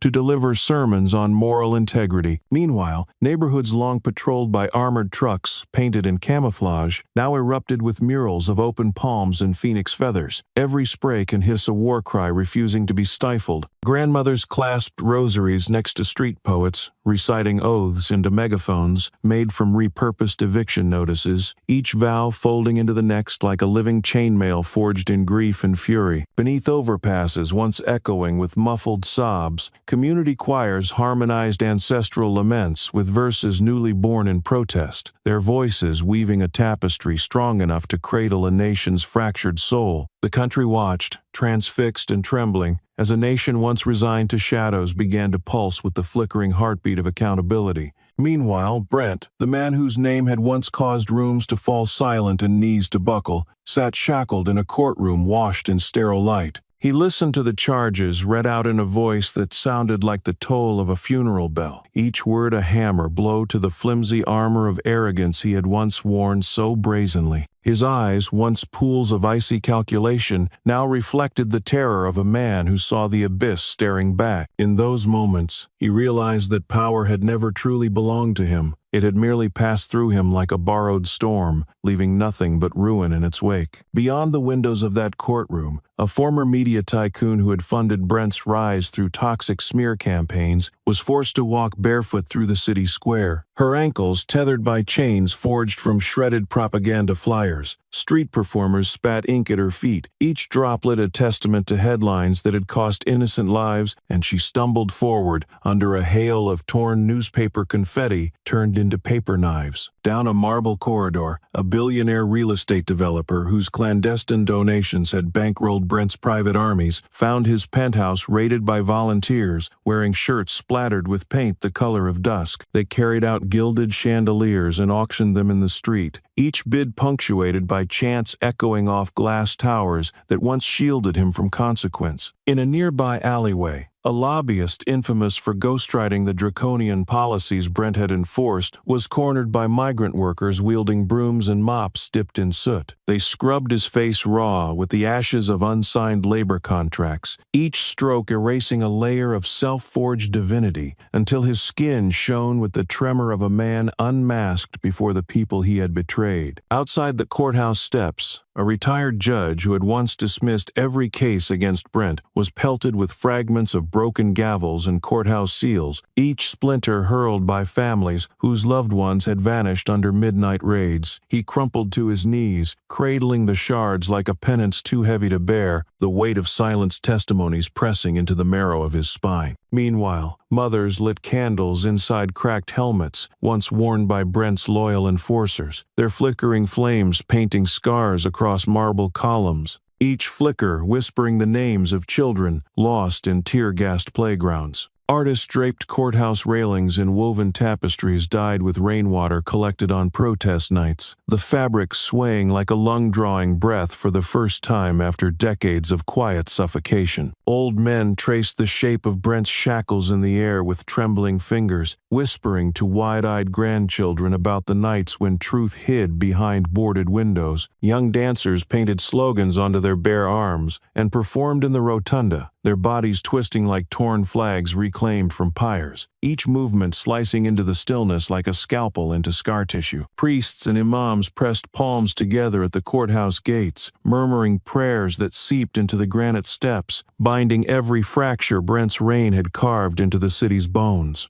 The echo of the final gavel stroke ricocheted through hospital corridors, where nurses passed the news hand to trembling hand, each syllable healing wounds deeper than any scalpel could reach. In darkened subway cars, buskers folded the verdict into ragged ballads, the chorus rolling over rails like thunder galloping beneath sleeping streets. The murmurs spread through libraries, where librarians slipped copies of the charges into banned book sections, each file a grenade of truth slipped into the hands of future warriors. From rooftop gardens to shipyard cranes, from cathedral spires to deserted playground carousels, a tremor rose like a tidal wave cresting beneath moonlight, and in that sterile courtroom, Brent's trembling hands twitched against cold steel cuffs as he looked into the gallery filled with eyes aflame with decades of betrayal and loss, seeing for the first time that the hollow power he had wielded was a phantom dressed in borrowed grandeur. The courtroom spectators watched in collective exhale as the final verdict sealed not just his fate, but symbolized the exorcism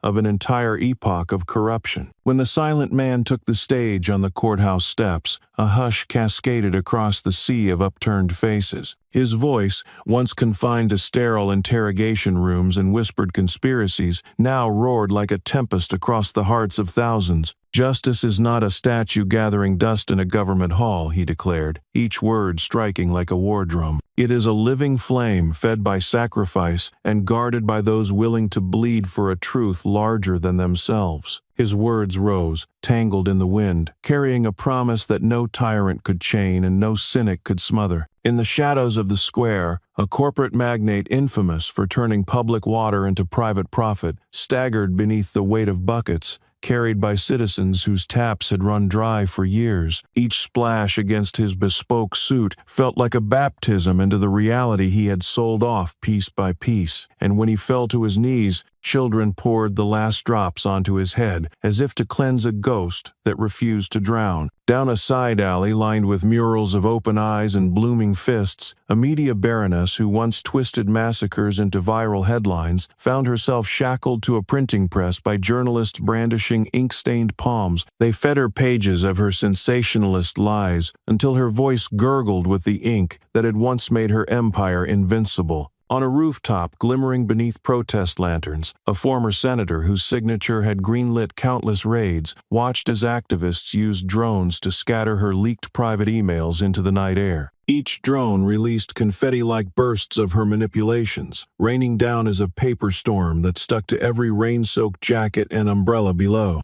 At the steps of a cathedral cracked by decades of silent complicity, a preacher who had hoarded tithes to build glass towers instead of shelters was encircled by parishioners holding melted offering plates. They pressed ashes onto his forehead in the shape of an hourglass. Each grain of ash a prayer denied, each press a sermon he would never dare to give again. As these reckonings unfolded, children splattered sidewalks with chalk drawings of lungs exhaling stars, their giggles echoing off marble walls that once smothered cries for mercy. Gardeners planted wildflowers in the bullet holes of abandoned police stations, each petal a soft defiance sprouting where riot shields once stood. Young couples stitched quilts from confiscated protest banners, curling beneath them as though the fabric itself could cradle their weary hopes. Elders handed out loaves of bread stamped with words from the man's speech, the crust breaking into poems when dipped into communal stews shared in street corners reborn as open-air sanctuaries.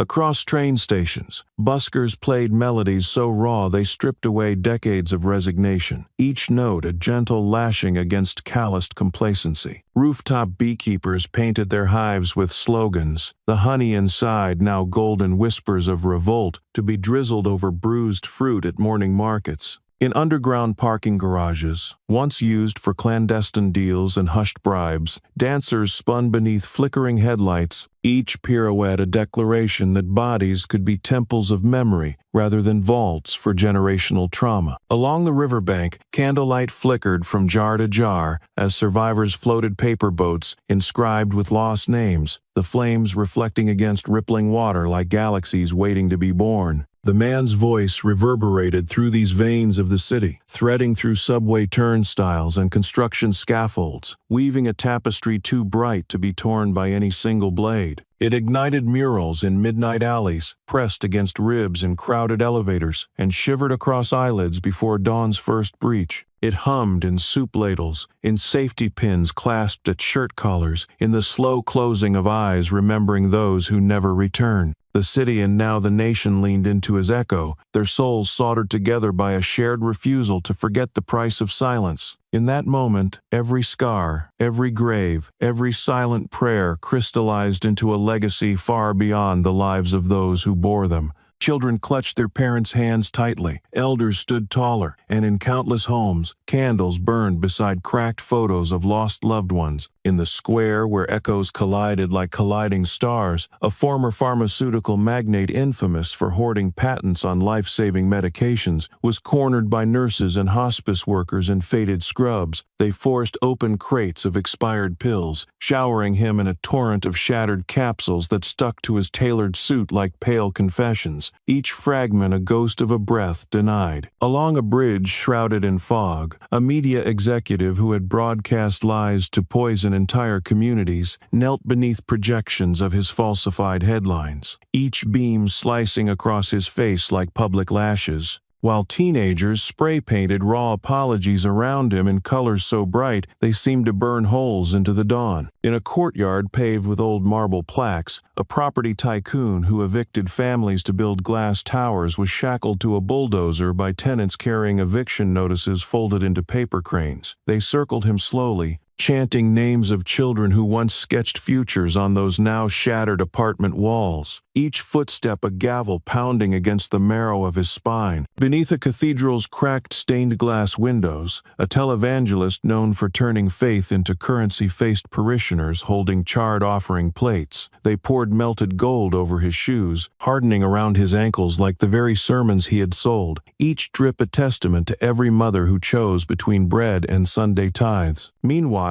artists stitched together banners from scraps of protest shirts, their needles dancing in rhythm with street drummers who tapped out pulses echoing from subway tiles to midnight rooftops. Gardeners planted seeds in potholes, each sprout pushing through tar like a lungful of defiance inhaled at sunrise. Shopkeepers distributed free bread etched with ash markings of every protest route, crumbs trailing into alleys where children drew constellations from broken chalk. Along the river, musicians floated makeshift rafts, lit with candles shaped like lungs, their cords vibrating across the water like an open chest refusing to collapse. Lovers inked each other's spines with verses from old resistance songs, the words raised like braille maps guiding trembling fingers back home. Grandmothers wrapped infants in quilts sewn from banners once confiscated at marches, each stitch a lullaby echoing beneath ribs that had known too much thunder. Across balconies, strangers exchanged rooftop toasts with chipped mugs filled with rainwater collected during vigils, each sip a communion as sacred as any altar prayer. Young poets turned abandoned billboards into living diaries, scrawling stanzas about laughter stolen and laughter reborn, their ink glistening under drone lights that once hunted secrets now forced into the open. Barbershops became confessionals where blades traced lines of grief into soft hair, each snip a vow never to forget the hands that trembled before finding fists.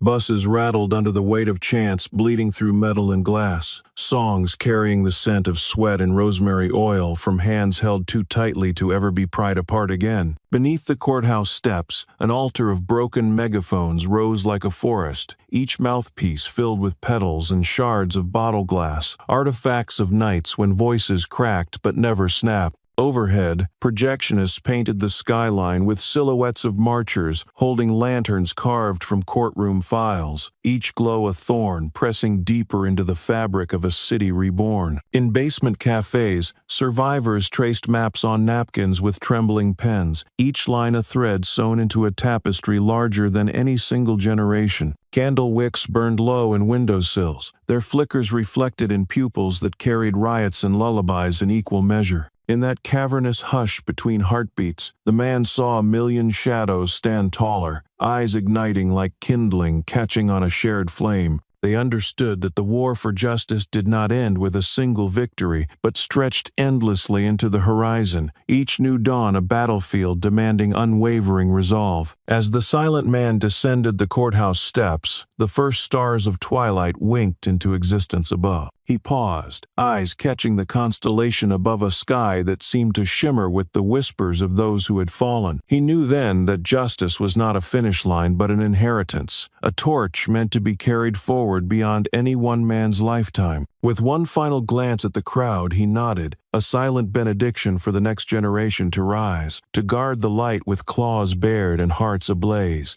Down the block, a disgraced media mogul known for warping tragedies into primetime entertainment stumbled through a gauntlet of mothers holding framed photos of lost sons and daughters. Each photo was pressed into his hands until they formed a trembling tower that obscured his vision, his tears slicing crooked lines across the glass surfaces. On a rooftop overlooking the square, a once powerful senator who had orchestrated decades of voter suppression crouched beside a toppled satellite dish, his head bowed as activists projected archival footage of suppressed ballots across nearby buildings, each vote flickering like phantom hands demanding their stolen breath back. Near a subway entrance, a tech billionaire who profited from data-mined fears found himself surrounded by librarians and poets. They covered his face with pages torn from banned books and poems scrawled in margins, each word a blade reclaiming the narrative he had sold to the highest bidder. He clawed at the paper mask, but every rip revealed another stanza, another confession of all the lives his algorithms had fractured. Along the riverbank, a police chief known for decades of sealed indictments and erased tapes was forced to kneel as street musicians surrounded him, with a symphony of handmade instruments. The trembling violins and cracked trumpets crescendoed into a sound so raw it stripped the insignia from his uniform as if peeling skin from a long rotten fruit. All the while, children in mismatched shoes ran through alleyways, their fingers dipped in paint as they transformed cracked walls into murals of open eyes and burning suns, each brushstroke a sentinel against the return of darkness. Elderly women wove garlands of protest wristbands and draped them around young shoulders like armor, crafted from collective memory. Couples kissed beneath shattered neon signs, their lips tasting of salt and new beginnings, each embrace in agreement to rise together when the next storm arrived.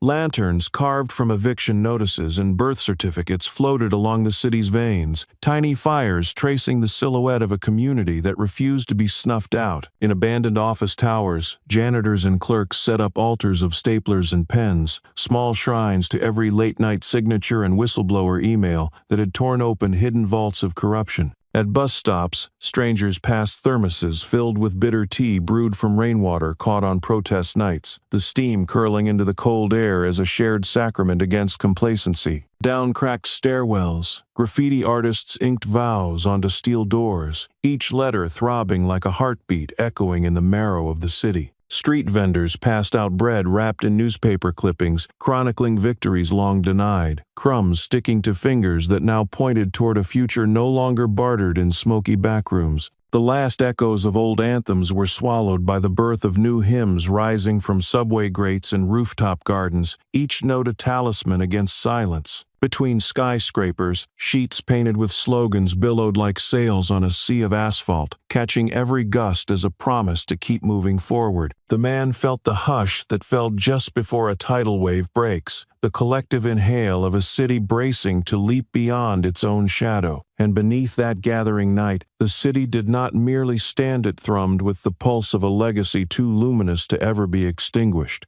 The final echoes of courtroom cheers and midnight protests faded into the marrow of the city, but their spirit ignited something larger than any single victory. Standing on a towering stage built from steel and conviction, the silent man faced a sea of eyes shimmering with the fragile light of rebirth. The breeze pulled at his hair and clothes, the skyline behind him an endless horizon, etched with both scars and stars. His breath anchored him to the present, but his gaze carved its way into futures yet unshaped. Cameras hovered like restless vultures above the crowd, eager to devour every flicker of movement, yet their lenses trembled when they caught the unwavering steel in his eyes. On the fringes of the plaza, a group of officials in crisp, starched suits clutched at their lapels, sweat blooming like dark confessions across their chests as a young mother stepped forward holding a cardboard sign smeared with blood-red letters reading, "My son's silence was not consent." The sign bent under the weight of grief, but her arms stayed strong, her pulse a metronome of defiance. Behind her, an elderly war veteran slammed his medals onto the ground with a brittle clang that reverberated through the marble columns, each medal a shimmering shard of a shattered promise. His voice cracked as he called out the general who had once abandoned an entire battalion to save his reputation, the general now reduced to a ghostly figure hiding behind tinted limousine windows, the public finally seeing the cowardice stitched into his uniform. Further to the right, a young violinist dragged her bow across frayed strings outside the barricades, the notes spilling like open wounds onto the concrete, her music a requiem for every hush forced upon those who dared to speak. As the melody wove its way into the alleys, a politician notorious for backdoor deals tried to slither into the shadows, but was met by a wall of protesters who threw shredded contracts into the air, the pages fluttering like broken wings before raining down as indictments inked in collective rage. Near the center, a once revered pastor clutched his Bible, eyes darting wildly as parishioners tore pages from the holy book he had weaponized to justify discrimination. Those torn fragments became paper lanterns carried away by trembling hands, each flame a small funeral for the twisted sermons that had corroded their faith. The man on the stage inhaled all of this, the splintering of illusions, the tidal wave of confessions, the symphony of ruptured trust and raw forgiveness clawing its way through the asphalt. His fingers curled inward as though gathering the broken breaths around him, drawing them into a single pulse, a single beat that echoed beyond any courtroom or city square. The banners overhead whipped in the wind, emblazoned with unfinished slogans, each letter vibrating with the rage and love of those who had bled for them. His silhouette, tall and still against the starlit bruises of the sky, seemed less like a man and more like a fissure splitting open the stagnant crust of history. Around his feet, children danced on the fragments of shattered statues, their laughter ricocheting like distant artillery across the domes and steeples. Somewhere deep in the crowd, a woman in a wheelchair raised her fist, her voice shaking as she recounted the night a governor's convoy crushed her brother beneath rubber wheels while the cameras were instructed to pan elsewhere. Her words did not fade, they burned their way into the veins of onlookers, turning passive hearts into battalions of watchful eyes. Further back, a young man ripped open his jacket to reveal scars that spelled the names of every friend lost to policies written in boardrooms far above their rented rooftops. The hush that followed his act swept like an eclipse across the masses, a collective inhalation that pulled every heartbeat into a suspended orbit. Above, drones flickered, momentarily capturing the rawness before broadcasts scrambled the signals in futile attempts to contain the narrative. The man on stage lowered his head for a moment, as if bowing to an unseen choir of ancestors who rose from the soil beneath him. His shoulders bore not only the whispers of the living, but also the unspoken legacies of those who had vanished beneath floodwaters of indifference and smoke of forgotten fires. The sirens that once dictated curfews now sounded like distant lullabies, powerless against the rhythm swelling inside every ribcage gathered below. In that trembling pause before sound and fury could reclaim their territory, he breathed out a vow too deep for words, a testament tattooed across the marrow of the night.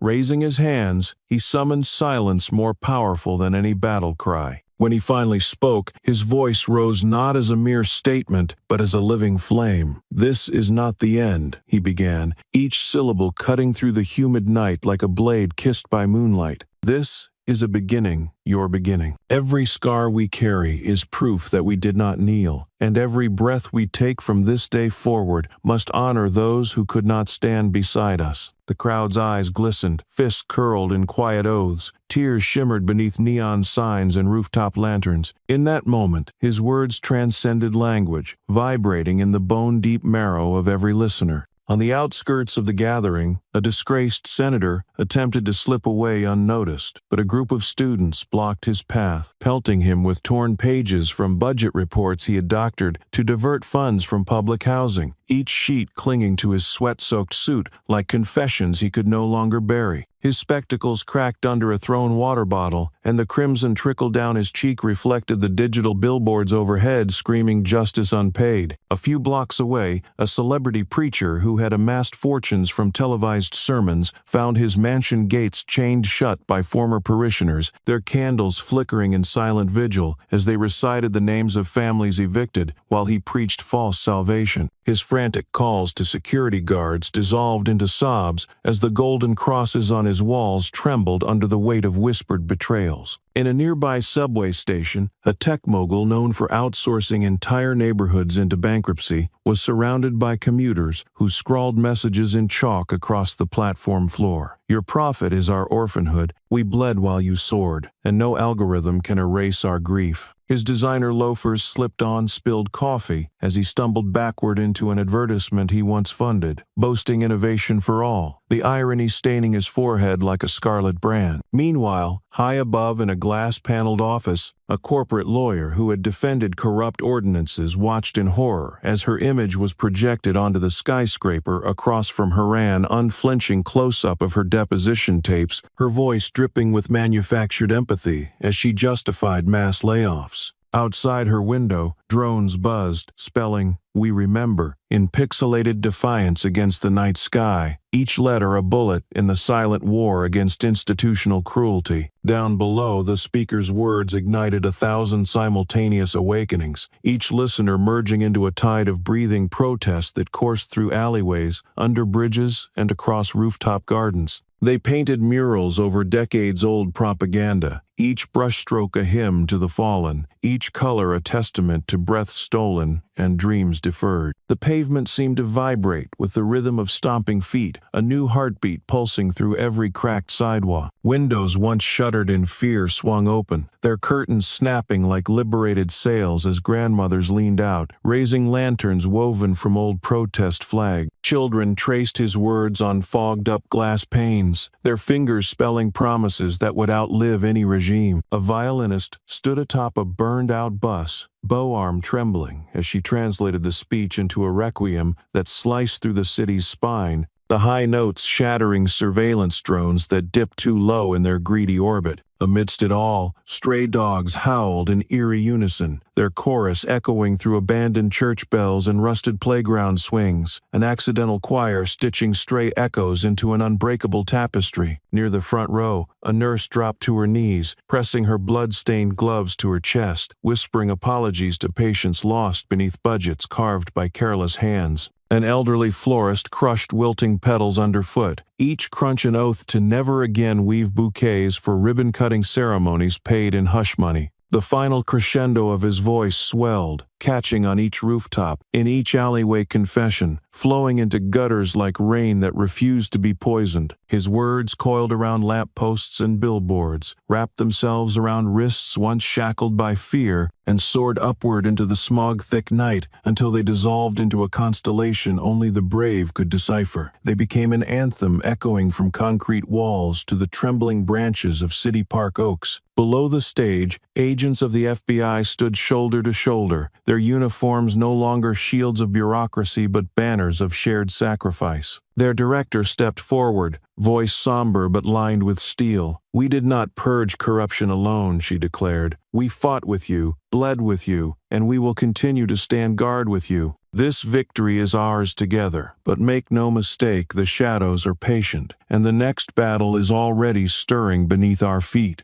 Her words fell over the crowd like the first rumble of distant thunder before a cleansing rain. Near the edge of the plaza, a disgraced city councilman tried to blend into the masses, his once immaculate suit now rumpled and dotted with spit from passers-by, who had read the leaked memos revealing his years of siphoning emergency relief funds. He stumbled as an elderly woman slammed a cane against his shin, her voice trembling with rage as she recounted the winter her daughter died in an unheated shelter. Just beyond the barricades, a tech tycoon notorious for selling private data to oppressive regimes found himself cornered by healthcare workers in scrubs, smeared with antiseptic and sweat. They waved his own advertisements in his face, each glossy page now defaced with the words, "Your profit, our pain." His trembling fingers reached for a security badge that no longer granted him power, his pleas muffled beneath chants demanding that every hidden algorithm be dragged into daylight. Across the boulevard, a celebrity televangelist infamous for draping hate speech in silk scripture stood with his mouth agape as survivors of his manipulated congregation doused him with ink the color of midnight. They pressed leaflets soaked in confessions against his chest until his robes dripped like a defrocked phantom fleeing a stained altar. Above them all, projected across the mirrored skyscrapers, a looping video showed a corporate lawyer's tearful deposition as she finally confessed to architecting policies that evicted entire neighborhoods overnight to pave way for luxury towers. Each frame flickered in silent judgment as a nearby youth orchestra played dissonant chords that scraped the air raw, a requiem written in the language of splintered futures. In the square's center, families stood arm in arm, each palm inked with the names of those lost in systems designed to erase them. Children etched chalk outlines around statues now toppled and split like hollow husks, each broken piece serving as an altar for whispered promises and quiet prayers rising toward the low-hanging clouds. Lanterns crafted from legal summons and eviction notices floated above them, their glow a delicate constellation against the smog-streaked sky. The director's voice resonated through every artery of the city, flowing beneath subway grates and echoing across rooftop gardens where rooftop farmers once hid from code enforcement raids. A nurse lifted her blood-streaked gloves high, her sobs sinking with the distant wails of ambulance sirens that no longer arrived too late, each note a vow that no breath would ever be considered collateral again. A young woman in a hijab stood on a toppled police barricade, her voice soaring into the wind as she recited verses that wrapped around necks like invisible rosaries, her words gathering momentum as they wove through the veins of silent office towers and deserted bank lobbies. Behind her, a muralist painted furiously against a concrete wall, her brush slicing across corporate logos now choked in ivy and grime, every stroke an incision exposing decades of quiet complicity. Cries once stifled by lawsuit threats now galloped freely across airwaves, crashing into living rooms where elders wept over folded flags and courtroom transcripts. In that electric hush, even the street lights seemed to flicker in reverence, each bulb a sentinel against the encroaching dark. Heads nodded, resolve coiled in silent agreement. The people understood that vigilance was not a phase, but a permanent pulse of a living society. Stories began to ripple outward like water broken by a single stone. Children scribbled their versions of the man's legend in crayon-streaked notebooks. Elderly veterans shared tear-choked retellings over domino games and rooftop beers. In classrooms, teachers spoke of courage not as a mythic ideal, but as an ordinary choice made in extraordinary moments. Along the shattered sidewalks, a once celebrated real estate tycoon was dragged from his armored limousine by tenants he had evicted during a winter storm. They ripped his silk tie into ragged banners, waving them above bonfires made of unpaid eviction notices and foreclosure letters, each flame an indictment against his marble hallways and golden chandeliers. In the city square, a former police commissioner known for erasing footage of brutality was stripped of his medals by a group of mothers holding baby shoes tied with black ribbons. They forced him to watch as his commendations melted into a puddle of tarnished lies under the blowtorch's hiss, the air heavy with a scent of scorched illusions. Near the riverbank, an influencer who had built an empire selling false empowerment while silencing marginalized voices was surrounded by artists who splattered her designer dress with buckets of reclaimed paint, each color a stolen story she had monetized. Her screams dissolved beneath a rising chant demanding she return every stolen narrative to the hands that first breathed life into them. On the courthouse steps, a corporate lobbyist infamous for poisoning city water supplies under the guise of urban renewal found his face broadcast on building walls as citizens hurled water balloons filled with charcoal black liquid, each impact a visceral echo of the children he had left, gasping in hospital beds. Amidst these reckonings, the streets bloomed with murals depicting open palms and stitched hearts, painted by fingers still trembling from decades of muted grief. The man's name began to appear not on government proclamations but in chalk etchings on subway tiles and in marker on lunchboxes carried into windowless warehouses. A grandmother embroidered his words into quilts passed hand to hand across church pews, each stitch a soft rebellion against the silence once demanded at family dinners. Musicians folded their speeches into midnight sets on street corners where lovers kissed beneath flickering neon signs, each note an unspoken vow to cradle pain without surrendering to it. Young poets traded sonnets in alleyways still echoing with the ghosts of protests, their verses carving new rivers through hearts once damned by resignation. Barbers whispered fragments of his defiance while lining up fades under buzzing clippers, the cadence drifting through cracked mirrors and curling into pockets of shared breath. In sunlit classrooms, children pressed their palms against windows, fogged with the warmth of collective anticipation, tracing shapes that echoed the man's silhouette under streetlights. Their teachers allowed silence to fill the room, the kind of silence that germinates more questions than it answers. Elders gathered on porches, their rocking chairs creaking beneath the weight of memories too heavy to carry alone, recounting the night he stood alone in a downpour of tear gas and rubber bullets, his spine straight as a church steeple against the chaos. Each retelling wrapped the man's spirit tighter around the city's bones, threading unseen cords between rooftops and beneath sewer grates where the forgotten once slept. Tattoo artists inked his last words into the flesh of people who carried them into offices, construction sites, and distant battlefields, the skin becoming parchment for an unfinished scripture. At dinner tables, scattered with chipped plates and mismatched silverware, families spoke his name in the same breath as grace, each syllable bridging generations fractured by systemic betrayals. Lovers, beneath the soft tremble of a shared blanket, traced constellations across each other's scars, learning to read them like braille stories of uprisings survived and victories whispered in the hush before dawn. Statues rose, but more importantly, living memories sprouted, tales told around dinner tables, in whispered bedtime stories, and between lovers who saw each other's scars as maps of shared defiance. On stage, the silent man turned his head toward the horizon. The sun dipped low, leaving an afterglow that painted the city in molten gold. He saw not a final chapter but 1,000 unwritten pages, each one demanding ink drawn from the veins of collective courage.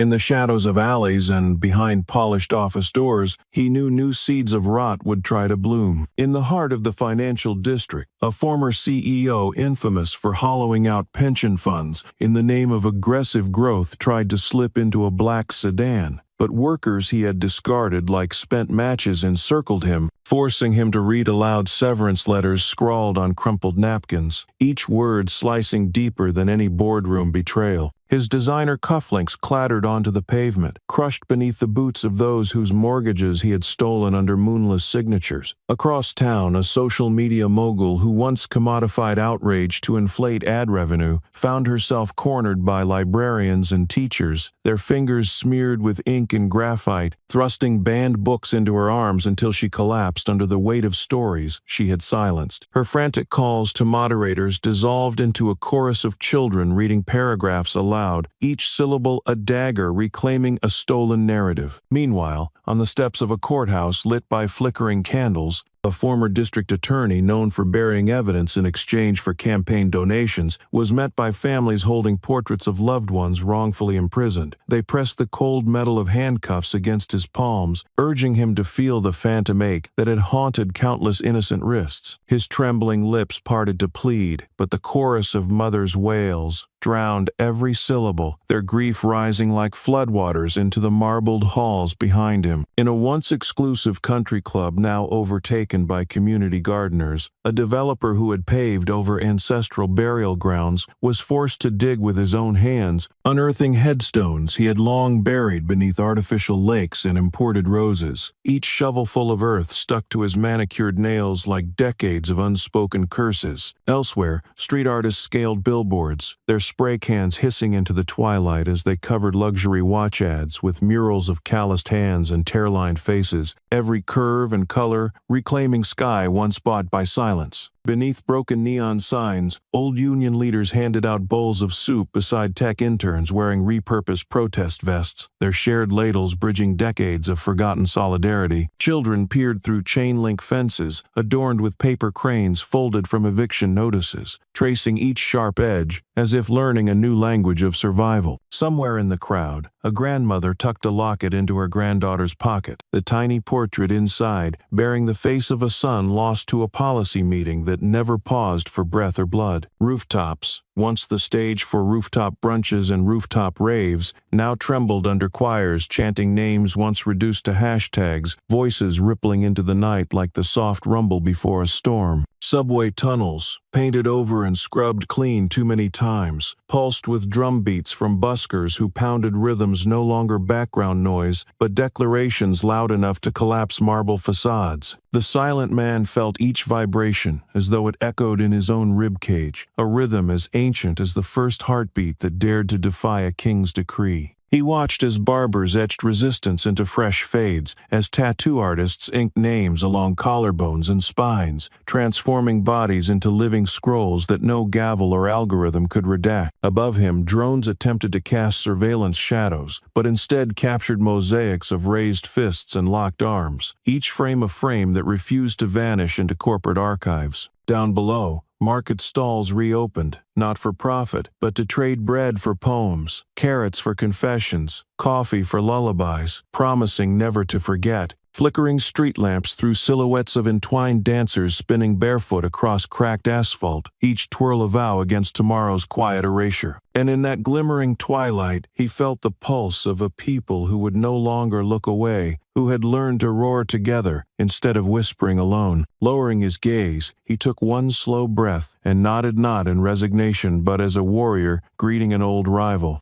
A vow burned in his chest, bright enough to set the sky aflame. No more silence, no more passive surrender. With one last look across the undulating sea of souls, he stepped forward, feet heavy with memory, but lightened by unbreakable resolve. Behind him the wind carried laughter and hymns of a city reborn. Before him stretched the promise of battles that would define generations to come. In the heart of the square, a former pharmaceutical tycoon known for price-gouging life-saving drugs was dragged onto a makeshift platform by nurses whose wrists bore permanent indentations from disposable gloves. They forced him to read the obituaries of children who had died waiting for affordable medicine, each name an ember, scorching the last veneer of his corporate smile. Not far away, a reality television mogul who once inflamed divisions for ratings cowered behind a toppled statue. His designer suit splattered with paint bombs, hurled by school teachers clutching broken chalk and overdue rent notices, their chants echoing across rooftops like a tidal wave reclaiming lost voices. Down a narrow alley lit only by cell phone flashlights,